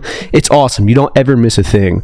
My final OLI, watching rest of the games downtown, going downtown, like Jay Will said, being just shoulder to shoulder with Georgia fans and the other team's fans, being able to talk shit with them because you usually win those games. Lots of fun, seeing fights break out, all the drama that comes with going down Athens. If you've ever been in Athens, you know what I'm talking about. All right, number 5, the atmosphere when you first step outside. The feeling in the air of college football's here, just a quarter mile away from my house. Sanford Stadium's gonna be rocking. There's a college football game. You feel it. You feel it in the plums, baby. In the plums. I said no. Let the boy watch. That's right. Number 4, in-game and out-of-game hecklers. Young college assholes that just like shouting hilarious shit at people is some of the funniest thing. Just sitting back and watching that is some of the most entertaining, and sometimes partaking in it. I'm not going to admit that, but Not above tomfoolery. Good tomfoolery is fun for everyone. Number 3, bringing your friends to Athens for the first time and taking them to a game day. One of the best experiences ever because you get to watch people experience it for the first time. Classic City Cherry Pop. Exactly. Oh, yeah. Yeah, the CCCP. Yeah, they do. The CCCP. Yeah. I'm gonna start That needed to be abbreviated. I like it though, but guess. I've learned that many C's and it's hard to do that. But no, bringing people there for the first time, just watch them look around and be like, holy shit, like this happens every Saturday here. It's Yep. like, yep, we do this all the time. This how we do. Welcome to Athens, brother. Number 2, when you get to the stadium and how the stranger next to you on the other side of you somehow becomes your best friend throughout the game, where, you know, just like talking shit with them, cheering, high-fiving, especially if it's a close game, so much more fun. And my favorite part of game day in Athens, this is my absolute favorite tradition as a UGA student, UGA That's why fan. it's number 1. That's why. The lone trumpeter and the battle hymn before the game. Oh, yeah. That shit will give you chills. I don't care who you are. You don't have to be a Georgia fan. You don't have to be a student. You hear that, it's like, ooh, baby. Having an entire football stadium get quiet for something, Yeah. it's going to give you chills every time. Well, you're not going to hear it very well this weekend because you're going to be in an enclosed box. I know. I'll be But you'll close be to there. it. I'll be close to it. You'll be there. I will be there. You'd have to imagine they'll have speakers for the PA system, Negative. though. I want the authentic. You don't think so? No, they'll have TV. They'll have the TV or radio broadcast going through the booth, but they don't have stadium mics blasting in there. No, they do not. I want the authentic. You are basically vibrations. you're at home watching that football game. But You're I just in the stadium. for whatever reason, I remember Tennessee's. You had you got the PA Yeah, announcers Tennessee- within the stadium. Like it Tennessee would also announce. had open windows at the top of the box. I think that's what I don't think they did. I had this discussion in the media room the other day. They did. I was of the impression they didn't either, but I was corrected. Huh. Nonetheless, your in-stadium vibe as a media member nowadays will be completely altered at UGA. Will not feel like it did. Yeah, because Auburn's the same way. There's Yes. no noise coming into the Correct. Auburn press sucks. box. And I know real first world problems. Yeah, You know, for sure. it took us a long time to get them, and now we get them. And listen, I to don't us like it. complaining about 'em. I don't want to like go 'em. back in the I stadium. also want to give a shout out to Lexington and the folks over at Kentucky's athletic administration department because 2/3 of the Film Guy Network got credentialed for that football game as well. So we're going to be rolling deep to Lexington. I'm so glad that this is in September this time. Because last time I went up there was November, and it was 16 degrees with 25-mile-per-hour winds. Not Dumb a fun cold. time. I like a little Absolutely chilly dumb game. cold. Talking about a shiesty. I had like 4 of them on. Yeah, I was Elmer Fudding it. Oh boy. I like those top 5s. Those are good stuff. Make sure you submit yours in the comments if you want to hit us up. Line update. We actually got one. This line's insane. FanDuel was brave enough to slap a number on this. Yeah, you know what made me sucker, mad? I wrote this article on Monday thinking like, all right, what's the opening line? It wasn't available, and No. now it's on Thursday. And Used to, they would pop this Saturday morning for the real degenerates. yeah. Well, it's also the sharps. But I mean, this line was so astronomical that they waited for it. So Yeah, it's steep. It's almost to the point where it's like you might as well not have given us All right, anything. I'm seeing a chat right now. Shane Daniel. I've been a fan since I was a kid and have yet to see a game live. I'm nearly 50. I need to get to a game. Yes, you Shane, do, I will make Shane. you this promise right now. Okay, I'm not going to buy you a $900 ticket. All right, but I will buy your ticket. All right, if you figure out how to get down here, I will get you a ticket to a football game because that's got to happen. Got to. All right, and I'm not saying I can make that promise for everybody, but it was just called to my attention, and I want to go ahead and extend that to you. All right, I'll take care of the ticket. Just get here. We'll get you to a football game because 50 years of fandom. You got to get to a football game there. boys finna do a little that one. CCCP for you, Shane. Yeah. Classic City. Cherry Pop. That's right. Let's go. Put it on a shirt. Film Guy Network style. You didn't have to make a That sound is foul. effect, bro. That is foul. That is crazy work out That's the here, sound bro. effect, bro. That's what you hear. No. That is crazy. Tell me about this line, please. J-Wo, do you want to go for it? I have the additional. By the way, segment for it. you want to know what I've been told by our YouTube chat admins lately? We make it impossible. We make it impossible on our YouTube chat admin because we're out here working blue, all right? Which we're professionally working blue. Our chat goes way off the deep end. They ain't even trying to work blue. They're into a totally different color category. That's why we love them, though, man. We got the best chat on This line, it's open to something crazy, right? It is balloon. I don't even you say balloon because it's open to this. It is a massive 53.5 points that Georgia is favored by. Which for you who don't know, basically take whatever Georgia scored be at the end of the game, subtract 53.5 from it, and if Georgia still wins that game, that means they cover. So Georgia has to essentially win this game by 54 points, which is massive. That also brings me to my next betting play. If you bet against Georgia, and if you don't care about betting against your team, whatever, take Tennessee Tech on the points in this game. Trust me. Big trust. Why? Big trust. Why? Let's go over the last 9, the highest ranked 9 spreads of the Kirby Smart era. The 9 highest spreads. 9 highest, because I couldn't find the 10th because the data obviously doesn't go back that far because sports gambling was taboo back in the day. First one obviously is Tennessee Tech, 53.5. That's the highest spread we've ever had. Second, 2016 versus Nicholls State, 53.5. Do you remember what happened that game? It was like 26-17. Georgia won that game by 2 points, did not cover. Next, 2021 versus Charleston Southern, won that game by a modest 45.5 points. Line was at 53, did not cover. Versus Sanford in 2022, came out as 52.5 point favorites, won that game 33-0. Kind of started flat. Everyone was like, that was an underwhelming win. Did not cover. 2013 versus UT Martin, did not cover. 2019 versus Murray State, 49.5 points, pushed. That is the one. How do you push 49.5? 49 points, my bad. 49 points, pushed. 2022 versus Kent State, 44.5 points, lost. 2018 versus UMass, 44 points, lost. 2023 versus UAB, 40.5 points, lost. So he's 0 for 9? He is 0-8-1. Okay. On spreads over 40 points and above. That's a pretty solid stat. That's a decade strong. Yeah, about that. It goes back. There's some holes where it's like I couldn't find lines on that. So I mean, he might be like 1-10 on things, but he does not really. Kirby Smart teams do not really do well in these lines. Now, I understand Tennessee Tech's quarterback is supposedly hurt. I understand this is one of the most talented Georgia teams we've ever seen. I don't see this team putting up like 65. The play's the under. Yes. The play's the under. Whatever. If they're laying you 53.5 points and the team totals are at 60, take it. I don't think Tennessee Tech gets past the midfield point more than once in this football game. So, yeah, if whatever the under available is, whatever it's set at, take it right now. Because they're probably assuming Tennessee Tech's going to score points. They're not. Take the under. That's what I would do in this football game if you're just absolutely compelled to bet it. I'm with y'all. I don't see Kirby scoring 60 points in this football game. Yeah. He just doesn't. It's not of his nature. Kirby only really scores 60 points when he has to, or it's like he's making a point. How many times have they? FSU. The championship game and FSU? I think they did it twice. 65 and 63? Mm-hmm. Yeah, and you're right. He was making a point. He was making a point against Mike Norvell and the TCU one was. It was a national championship, and he just couldn't call the dogs off against TCU. Yeah, he tried. Branson Robinson rushed through the whole defense. Yeah, Branson Robinson broke like 14 tackles in one play. He was breaking wheels and snatching souls. Yeah, so Kirby Smart does not like to run the score. If you know anything about Kirby Smart, he respects the hell out of this game. He respects the hell out of anyone who coaches it, and he typically, when he has the opportunity, will not run the score up. And he respects the hell out of the ability to not have to show his next opponent a damn thing on tape. I knew there was one other one. Georgia versus Vanderbilt, 2021, 62-0. Oh, yeah. That was the other one. That was at Vandy? Yes. That was the Kamar. That was JT Daniels right? start. Surprisingly, they were only like... George Pickens, $130. They were only like 30-point favorites in that. Because I looked at a lot of the Vanderbilt ones because like surely they're favorites. That was 49-0 at half, wasn't it? Yeah, it was ugly. That was just brutal. Yeah, beat down. Very ugly. Hey, man. Dogs by 50.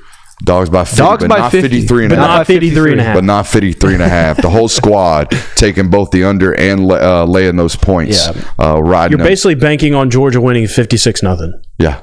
Riding the Golden Eagles. We'll see what we got. Will this be our best look at Gunner Stockton this week, and why?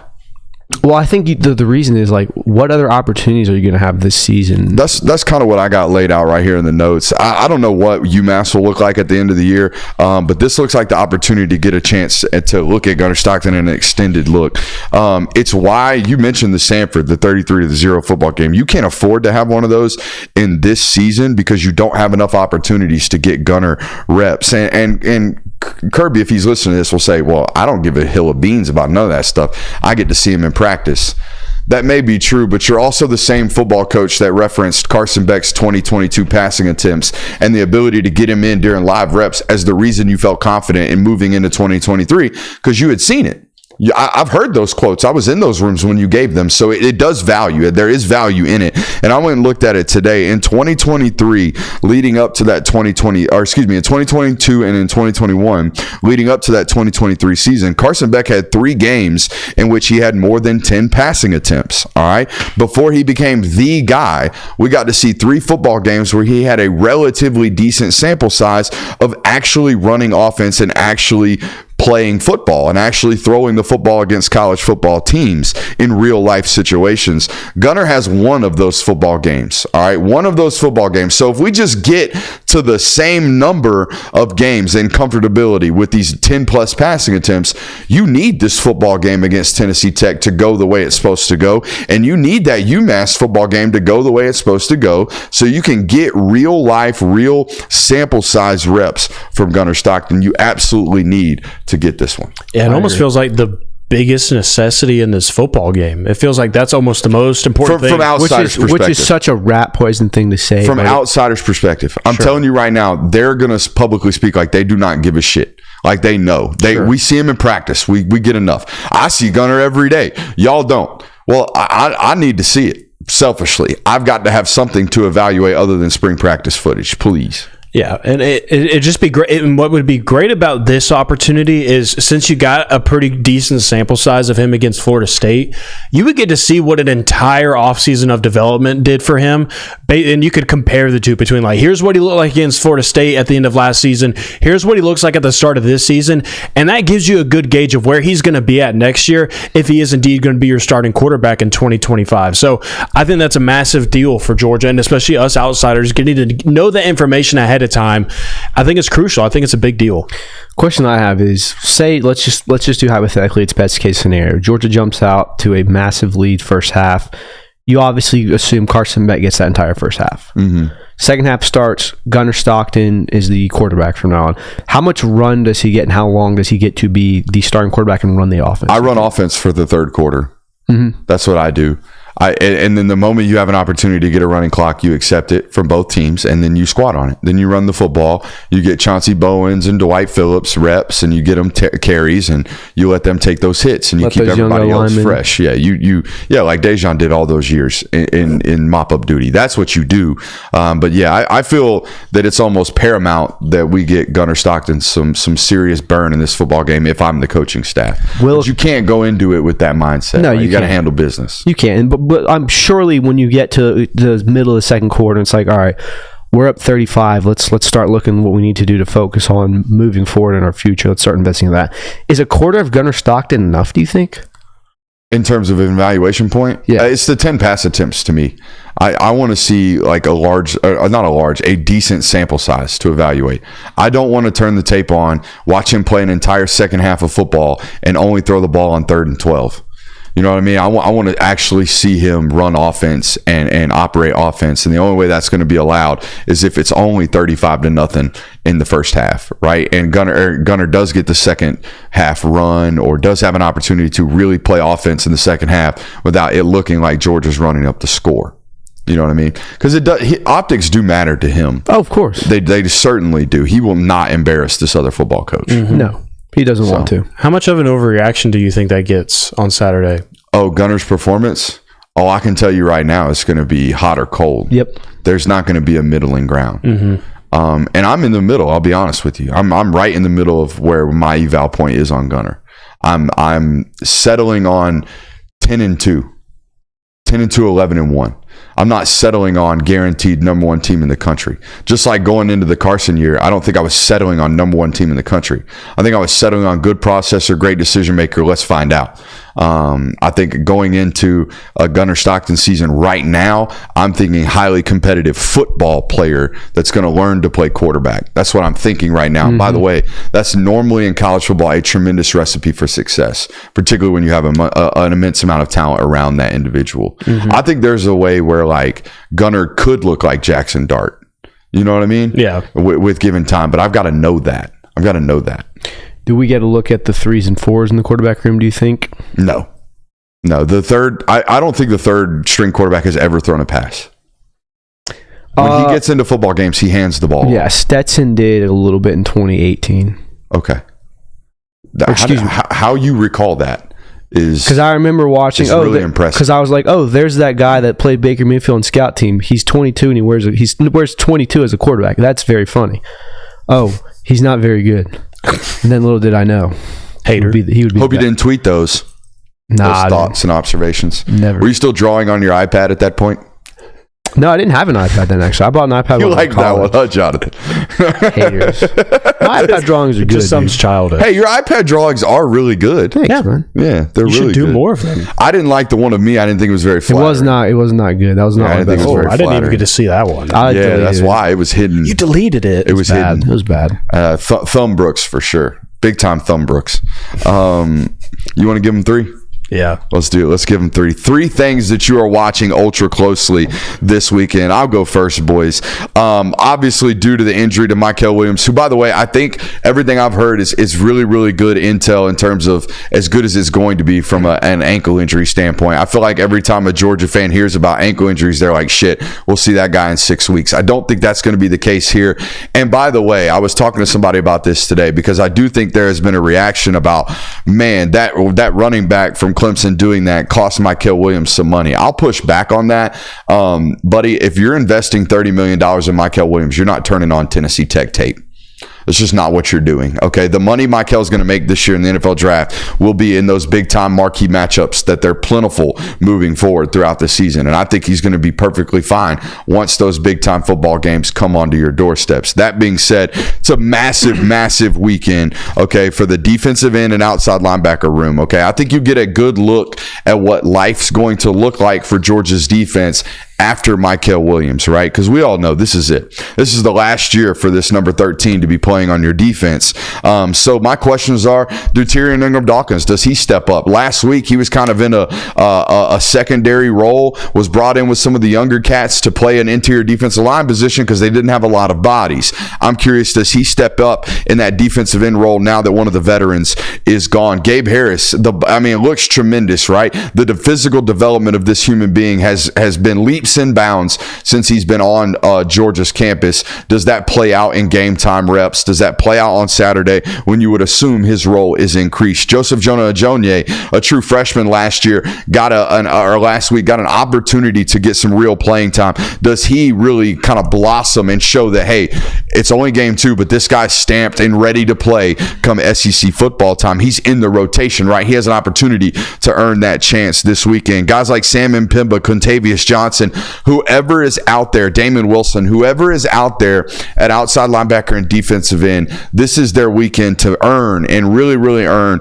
an opportunity to be in the rotation moving forward. Obviously, Jalen Walker in that mix as well. Number 2, I'm really curious about these 2024 offensive line prospects. Do they match up to the hype? Because I'm going to tell you what, I don't know if other networks have been talking about it, been hearing about it, but everything that I've been told about the 5-6 guys that they signed in that 2024 class, they feel like they hit a bunch of home runs, not singles, not CNI like bloopers into the outfield. They talking about like grand slam home runs. They feel like they've hit it out of the park with several of these young men. I want to see them get real-time action and put it on tape. I am really, really excited. My third and final thing I'm watching closely on Saturday.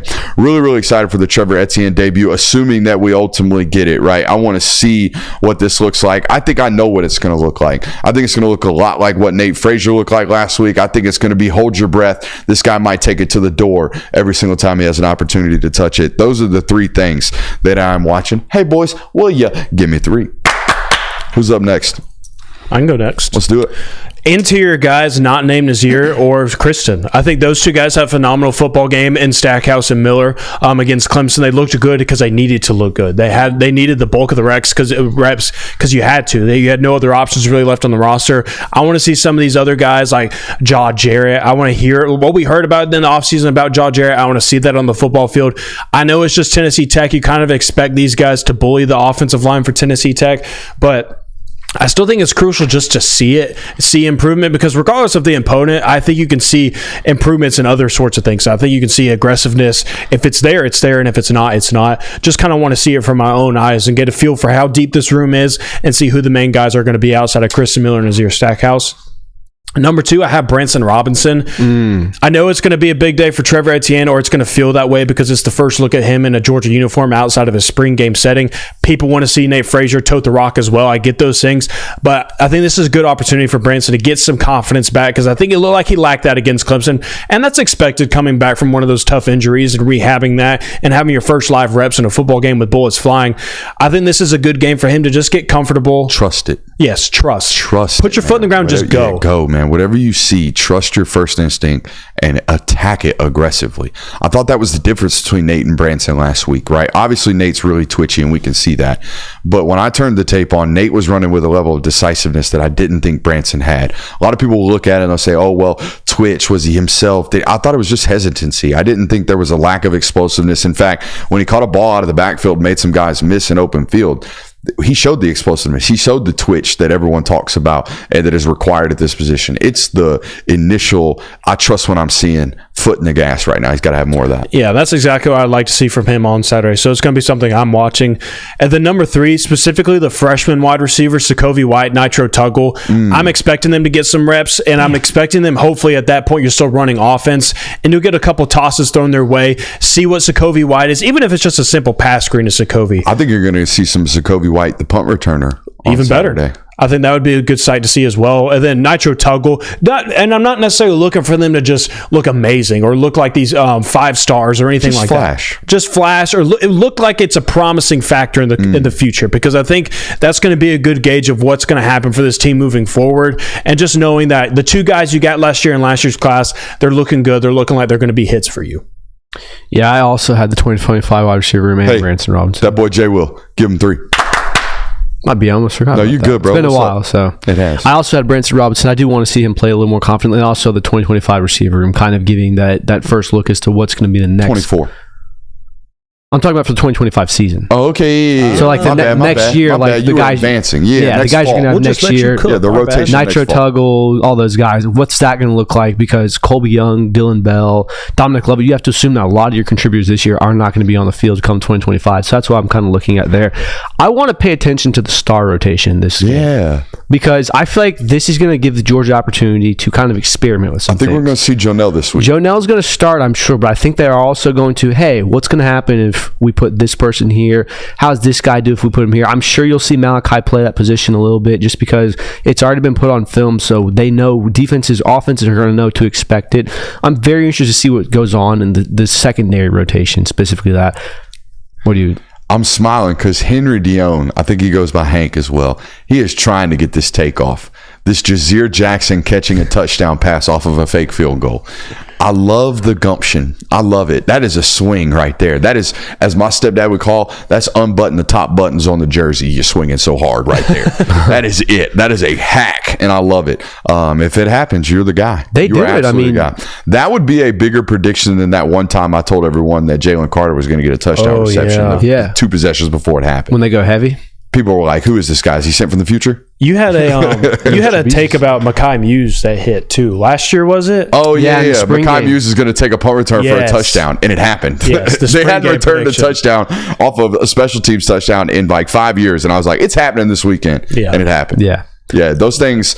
That's why every once in a while I'll be like, you know what, Anthony Evans $140.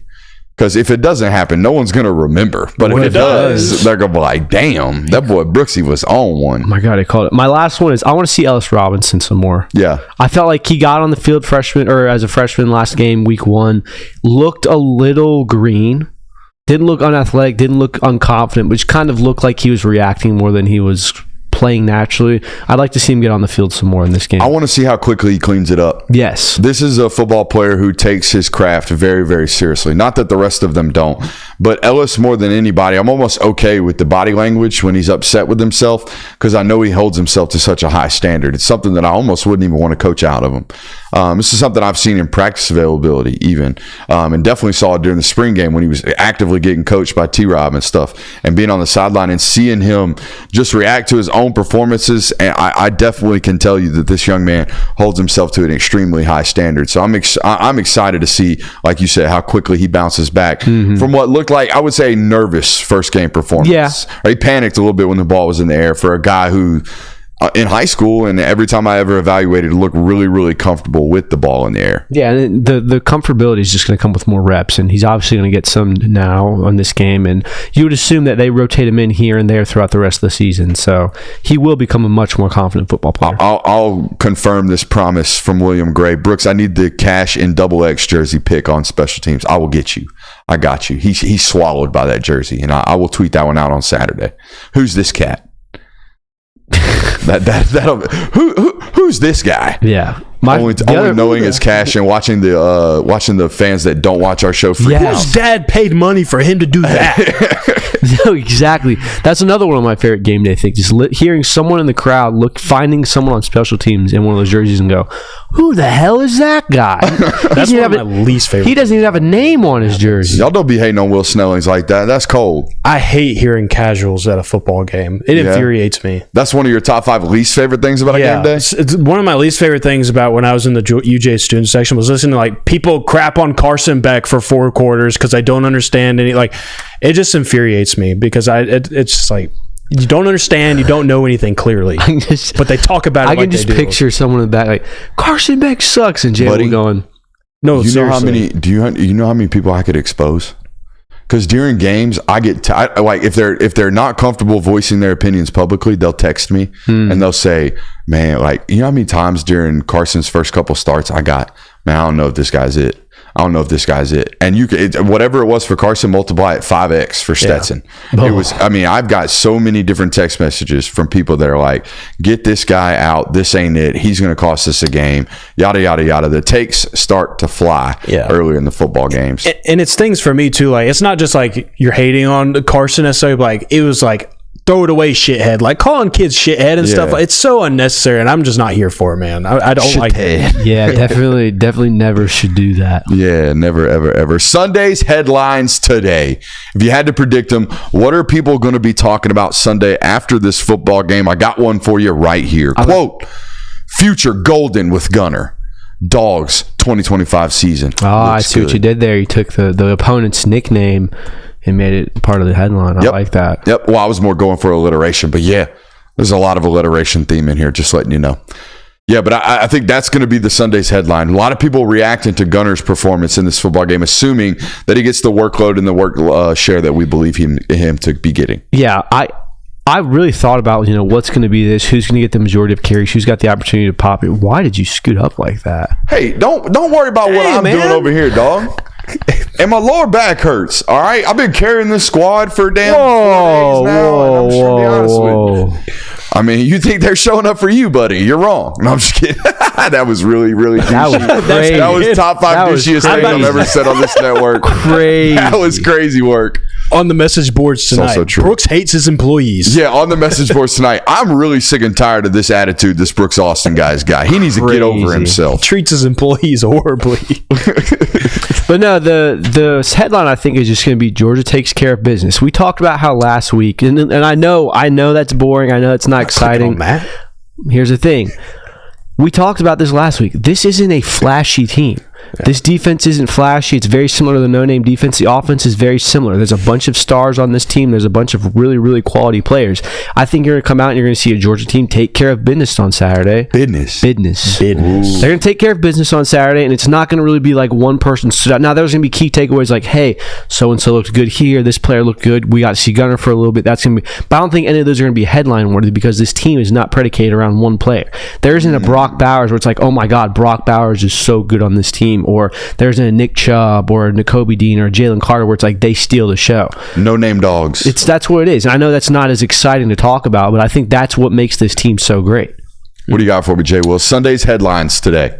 Dogs defense strikes again. Ooh. I'm not going to say this game is going to be a shutout because I feel like these games are the ones that turn into shutouts because there's always a late touchdown on the 3-team defense or something like that. Whoa. Yeah, whoa is right. Anyways, I just think that the first half is going to be absolutely dominated by Georgia's defense. And I think that's going to be the highlight of this football game. Because they rotated in so many people against Clemson, only more of them are going to get rotated. And I think it's really going to capture people's attention. And you're going to get to see some more of Justin Williams. And you're going to get to see some more of Ellis Robinson, some more KJ Bolden, all the good and great things about Georgia's defense. And I think that's what the biggest takeaway is going to be from this football game is the defense is really good. Sunday's headlines today. Dogs duo, dynamic and domination of Golden Eagles. Good Lord. Yep.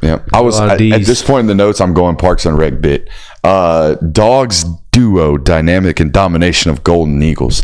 This is my man Trevor Etienne and Nate Frazier being a dynamic duo, and people looking at these two football players after Saturday's game going, my God, does Georgia potentially have one of the best duos at the running back position in college football?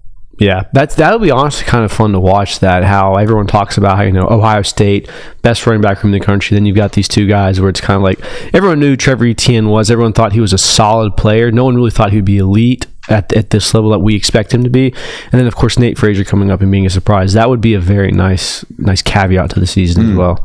I also think that this could be a weekend where if Georgia just looks flawless, clean cut, goes through this game with no problems, I think you're going to go ahead and start getting the takes of Georgia is the best team in the country right now. I think that the national takes from that perspective are going to start happening. Georgia looks like the most complete team. Georgia looks like this, that. They look like the national title favorite. I think you're going to start seeing those, especially if Carson plays really well in the first half. I think this is the time where you're going to start seeing those early takes. I think we started seeing those after the Clemson game too. Like I saw a bunch of media people like, yeah, I've seen enough. They're the best team in college football right now. This one's definitely coming. Freshman faces flash. Dogs youth shows. Good Lord. Yeah. I like that Freshman faces flash. Dogs youth shows. A lot of freshmen are going to be What freshman do you think is going to have a coming out party in this game? Like, we know Nate Frazier had one. We kind of are waiting. We kind of think Ellis Robinson's there, but are there any others that you'd be like, hey, this 2024 guy, you need to be paying attention What to? if Daniel Calhoun just flashes like crazy? What if he's just an animal? Sounds like he practices like one. I want to see him play like one. I didn't closely watch him in the spring game, or at least my memory doesn't serve me of an immediate impression. No, matter of fact, I don't think he played in the spring game. Or was that Nair Daniels got hurt pregame? I don't remember Daniel Calhoun. All right, so either way, I don't remember him flashing, even if he did during the spring game. I remember Michael Unai flashing because of the down the field play. He ran a safety down on one of Zacoby White's explosive runs, or maybe it was a tight end. Nonetheless, I want to see Daniel Calhoun out here balling out. I think he's the one. That's a great question. Do we have any more headlines? Well, I was just going to say, what about like a Jaden Riddell? Do you think that happens? Is that in the fold? Yeah, Jaden is a really impressive football player to watch in warmups. And this is something that you have to start doing earlier and earlier and earlier when watching a Georgia roster, is just seeing who catches your eye in pregame. And Jaden Riddell is one of those. I'm not saying he's Brock Bowers. Physically, he looks like him. Just the like, how is that human 245 pounds? You know what I mean? Like, he looks 210, but he's 240, and he looks 6'3", but he's 6'5". He's far more compact than I thought he was going to be. Like, we saw that photo of him in the bowl practices looking like a giant, and a really, really hairy giant at that. A caveman at that. He looks more fluid in warmups than you would think based off that photo. I'm excited to see what he does, but I also think he's drinking from a fire hose. Here's a good question I have for you. What's up? Does Georgia's running back room get more clear or convoluted after this game? Because I feel like it got way more complicated. I feel like you want it convoluted. Well, I agree with that, but do you think we can come after this game and go, okay, we know who our 1, 2, and 3 are, and we've got some really solid 4s and 5s, or is it like, shit, we don't really know? It's definitely a bad time for turf toe to happen for Roderick Robinson. Yeah. Real tough time. Yeah. I mean, But I mean, even before that, people were like, dude, Roger Robinson's looking incredible in camp. that's why it's yeah. time. Yeah. I mean, Bad time for it to happen. He looked good last year, so I mean, people are expecting big things for sure. All right, love Sunday's headlines today. Let's get into it. Map it out. Time for prediction times. Here we go. I think this football team is primed. I really do. I foresee a 2021 UAB start to this football game. Ooh. 5 for 6, 225, 4 tuds. I'm talking about super explosive. Handle your business. Be mature about your work. Get it done. Get home. Take the hat or take the helmets off. Put the visors on the sideline. Get healthy. This is a football game and a football team that is handling their business right now. They approach the lead up to that Clemson football game like this. They're going to approach next week's Kentucky matchup on the road in the SEC like this. There is no time in this football schedule at all this year for Georgia to take a week off or take their foot off the gas and think they don't have to be the best version of themselves the very next Monday. Okay, this is not a lackadaisical season for the University of Georgia, and I don't think Kirby Smart is going to allow this football team to do that. It's a big, what I would call, get the weapons hot day.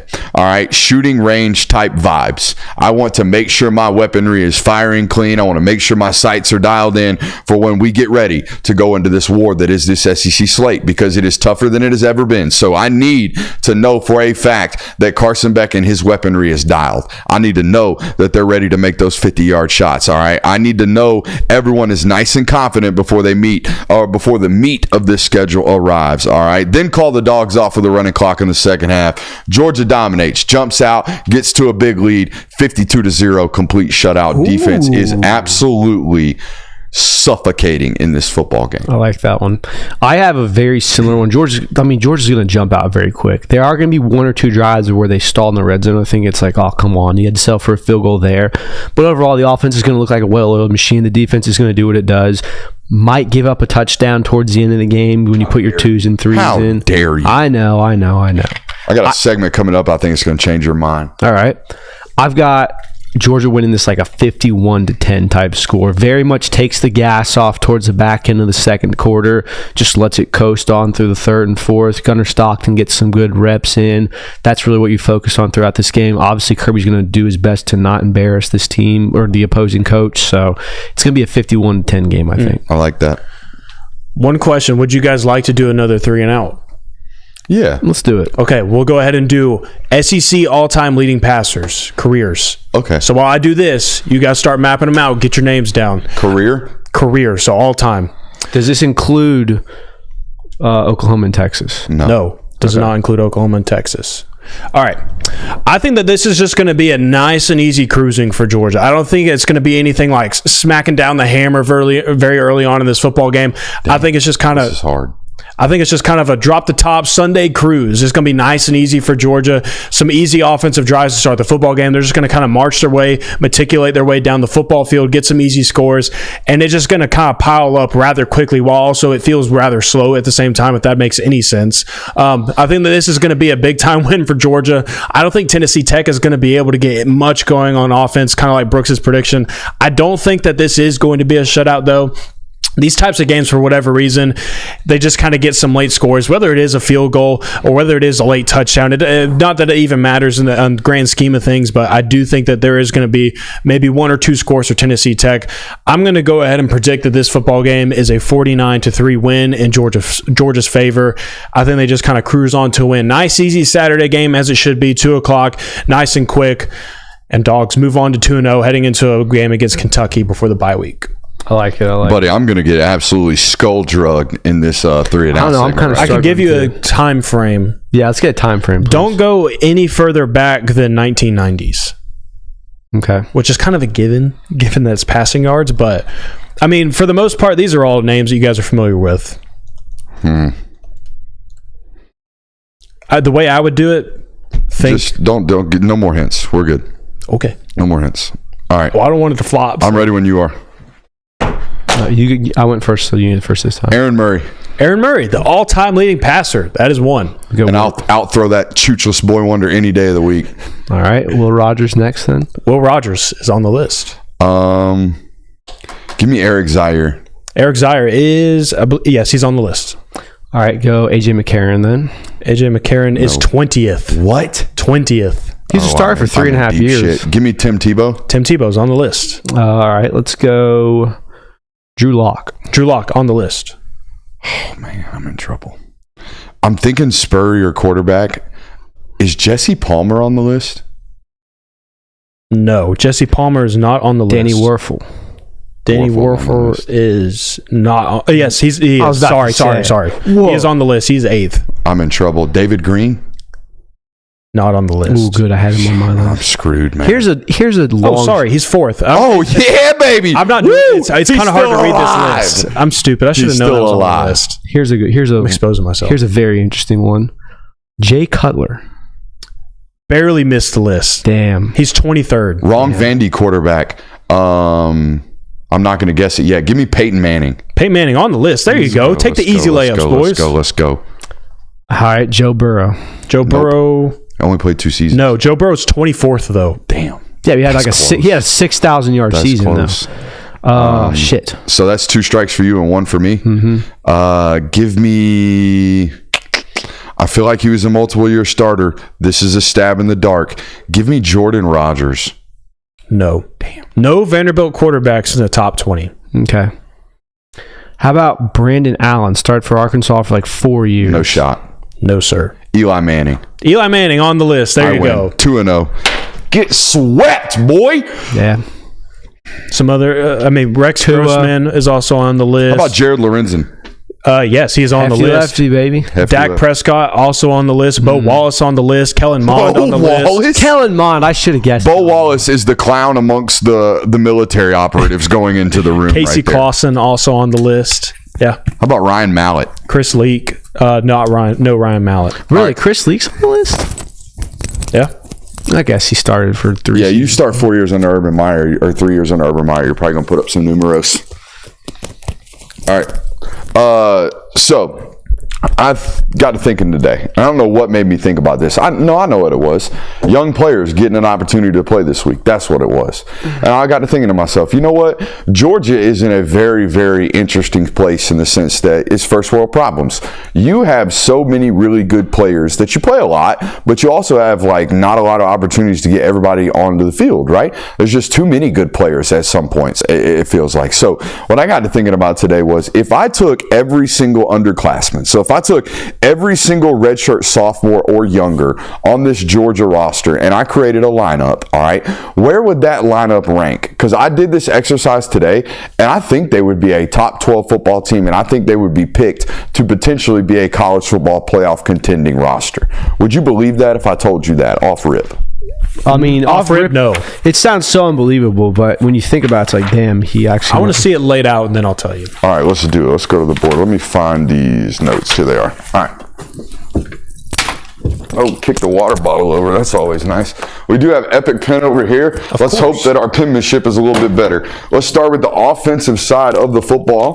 All right, here we go. The quarterback is nice and simple. Remember, these are redshirt sophomores and younger. So our starting quarterback is indeed Gunnar Stockton. And to be honest with you, okay, the quarterback depth chart looks really, really strong still. Still got Rashada on the depth chart. Still got Ryan Puglisi on the depth chart. The running back room is relatively unchanged, right? You're still going to have Branson. Okay, you're still going to have Roderick, and obviously you're still going to have Nate Frazier. So, and Chauncey Bowens and Dwight Phillips. But if we sit here and do all of those tonight, we're going to be here all night long.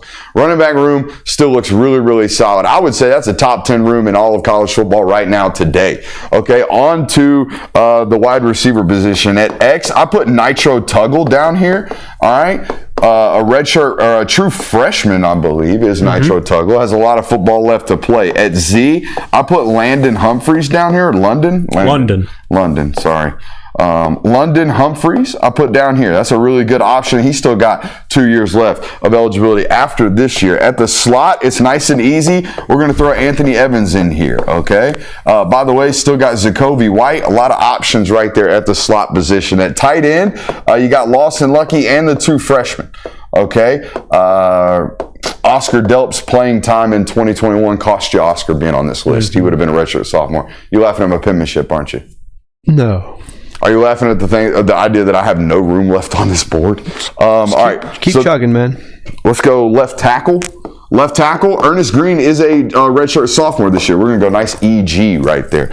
At left guard, all right, I kicked in Jamal Merriweather. I kicked him in from a left tackle into a left guard. By the way, Jamal Merriweather, slick in just terms of body style, how he moves in warm-ups and just looking at him, you might confuse him for Andrew Thomas. Whoa. It's a good comp. Might. If you wore 71 and started at left tackle, you'd be like, damn, they got an NFL dude out there. That's what Jamal Merriweather looks like. I'm going to put my man Jamal right here, okay? Merriweather, shout out Brunswick High School. Shout out Southeast Georgia. All right, at center, shout out Willie's Weenie. All right, we got Drew Bobo making the list. All right, this is where it gets a little hairy. I ain't even going to lie to you. At right guard, you got Daniel Calhoun. All right, at right tackle, obviously, is Monroe Freeland. Boys, how would you feel if you had to go start a football game like this? I feel pretty good. You feel pretty good. You don't feel good about maybe going into Texas or Bama, but these are the only problem areas, or not problem areas, but concerns, like left guard through right guard, that interior offensive line. I'd be like, hey, what's going on here? We got to find some answers. I think you'd be a little concerned about X receiver spot. If this were tomorrow, right, you would be active in it. It may be tomorrow, by the way. If you just fast forward this to February, you're probably, if this were the roster, you're going to be back in the portal for a receiver. You're probably going to be in the portal for maybe an interior offensive lineman. Right? If Jared Wilson declares for the NFL draft, you're probably not going to want to be starting Cortez Smith at center or Drew Bobo at center next year. You're probably in the portal for those positions. So just something to pay attention to. But I really like the lineup right there if you had to go play it tomorrow. This would not be a Florida State offense like we saw last year, right? Where it's just decimated by losses. So I honestly like what the really, really young core looks like just sitting here in September of 2024. Let's go to the defensive side of the football. Okay, I don't even know what I'm trying to write right there. What does that even look like it says? Why you're holding the pen like it's a stick? Hey, bro. It's not a piece of chalk. Yeah, I write like this on this board. Y'all get off of me. All right, nose tackle. All right, Ja Jarrett is still a sophomore. He starts in it there. By the way, Xavier McLeod, a redshirt freshman. All right, he's got an opportunity to play there as well. We'll put him on the 2 deep. All right, McLeod. All right, on to defensive tackle. On this D tackle list, I'll put down Kristen Miller. The other thing you can't do on this board, Kirby, is you can't put your palm on it. That's what I was saying. You can't bear down on it. You can't bear down on it. So you got to write on an angle. That's why sometimes I just write with my finger. It honestly comes out a little bit better. Quit laughing at me. Outside linebacker. See, it doesn't even really work better with the finger. Outside linebacker, you got Damon still on the roster. All right, who else you got? You got Gabe Harris still on the roster. Okay, you got Sam Mpimba on the roster still. Okay, still a really good unit right there at outside linebacker. At inside linebacker, y'all know who it is. At Mike, it's C.J. Allen. At Will, it's Raylan Wilson. Okay, also, by the way, you got Justin Williams and Chris Cole. Troy Bowles, I still believe in the mix here as well. And a lot of options there at linebacker, okay? At star, okay, you still got Jonel Aguero. He is just a redshirt freshman this year, so you still have him as an option at the star position going into next year. At left safety and right safety, okay, you got KJ Bolden. Everybody knows that. Everybody feels good about that. All right, and you got Justin Rhett was the guy who came in with that 2s unit at the end of that football game against Clemson, so he hops in right there. At both corner spots, okay, you've got everybody. You got Julian Humphrey coming back as a redshirt sophomore this year. You got Daniel Harris, all right, and you obviously have Ellis Robinson, all right. So all things considered, boys, that's a top 12 roster. Yeah, that's when a you top go 10 from defense. CJ down, especially. Yeah. That's a really solid defense. This back end right here, in terms of a second unit, you're right. That is as elite as it gets. I don't know what I'm doing with this. My God. It's a really good boat. You drew like a chair. You drew a toilet. That is an exact representation of your handwriting. A toilet and just all the shit that's in the middle. She's saying just you gotta put a little handle right here. There it is. And we're in a we should do it. I have a new segment for us. What's up? Once a week, you go up to the board and just write the roster out. And we just get to look and enjoy your handwriting. This sounds like terrible radio. That sounds horrible. Sounds like so much terrible planning for I content. love that. No, but in all seriousness, man, like there's a lot of questions still on that if you do that. Of course, there's a lot of questions still, right? A lot of things that still have to be determined, but it's not about a matter of talent. I mean, too, like, just looking at that now, there's some names that have very little experience as of today. Like Jonah Aguero doesn't really have much playing time to his name, but when you think about what that roster could look like at the end of this season, it only gets better. Like another full season of CJ Allen, what he's going to look like by the end of that. Raylan Wilson, Julian Humphrey, if he comes back, or Daniel Harris after a full season, and KJ Bolden, like you would feel really good about, even better about a lot of those names. Yeah, Chad was having a good time. This is my favorite. Brooks writes like he's documented 10 years of tribal history on a cave wall. That's pretty good. Brooks writes like Mike Gundy drives. Oh, very safely. Oh, man. That's pretty good. Def did better in group projects, huh? Brooks was the kid who made terrible happy birthday posters. That's a big fact. Brooks is why there are lines on the paper. Y'all are good, man. But going back to that defense, you don't look at one of those players on there and be like, they need to get someone in the portal. No. There's definitely a couple nose tackle. Yeah, there's definitely a couple tackle. Well, that's a depth thing as well. Yeah. Like but not a, hey, we got to go get a playmaker. Yeah, we got to get a starter. We don't have one. We don't have anyone here in this room. Like, but so that's one of the things you look at. It's just like, that's just a testament to how well they've recruited this team. I think Jamal has a good point. Let's go ahead. It's been a good week in the chat, man. Let's go ahead and give the chat 3. Good job right there, chat. Y'all have been tremendous this week. Played some looks like games.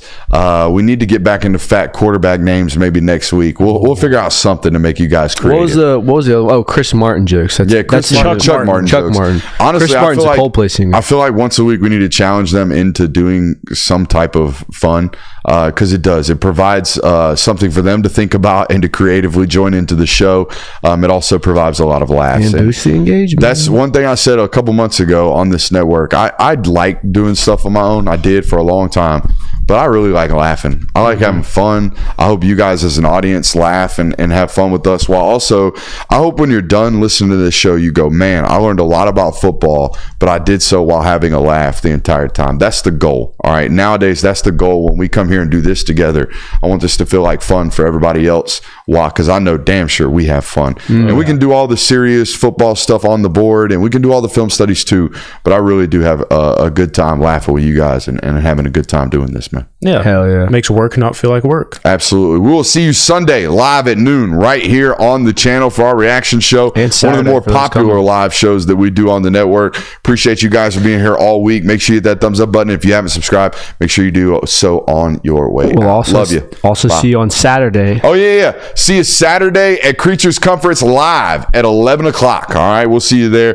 First 10 beers. Okay. First 10 beers on me. First 10 people to show up, want a beer, it's on me. Yeah, not for you though, buddy. All right, y'all get here at 10:30. Technically, your beers are already on me, for being honest. Bet. My dad's coming, by the way. Shout out to Pops. Pops? Hell yeah. Does he have a mustache too? No. Damn. All right. Not. My Pops won't be there. Mine either.